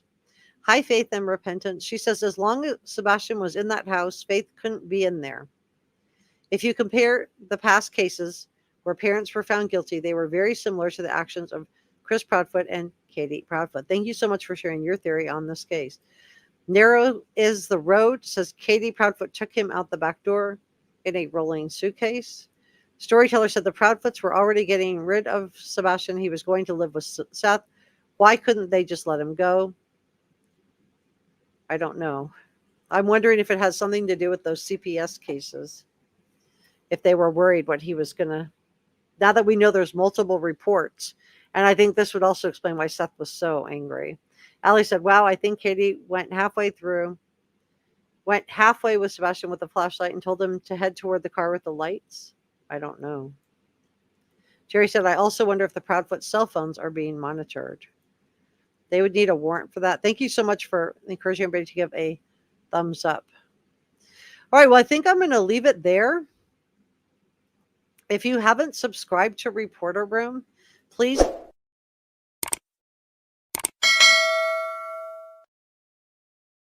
It's free, and we have such a nice community here on the channel. We would love to have you as a part of it. I just want to thank all of you who took time out of your day to join me on Father's Day. I want to wish you a very, very happy Father's Day. If you're a dad, if you have lost your dad and this is a harder Father's Day for you, I just want to tell you that I just want to extend my compassion and sympathy for your loss, that this must be a harder day for you. And I'm glad you could come by and spend a little time with me and share this date together. And we are going to be doing, coming up in July, for July 4th, we're going to be doing something special on Reporter Room as well. So be on the lookout for that. But I'm going to be doing some more digging into the photographs and into the images. I'll see what I can do with these. I'll try reversing them and see if maybe what Andra saw on the images that was brought up by Mama Bear, if that's something that she's looking at, something enhanced that I don't have access to. So I'll see what I can do as far as enhancing stuff on that as well. So be on the lookout for that too. But I do want to say a special thank you to all of our mods, our head mods, and Jazz and Six Sense Amelia, but each and every one of our mods. Thank you to all of our channel members also. Um, you guys make it just such a nice place to be a part of. Um, thank you to our producers, George Brown and Jazz, Angry Mons, Not So Saintly, Debbie Joe, and Jane J. Thank you to all of our channel members.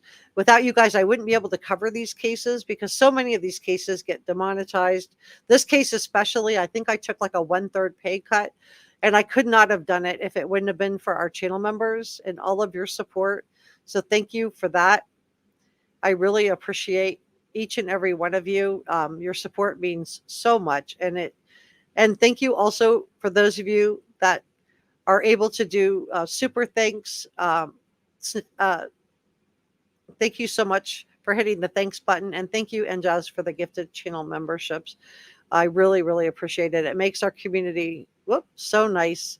And anyway, it's been a pleasure to get to spend this time with you, and I look forward to seeing you next time.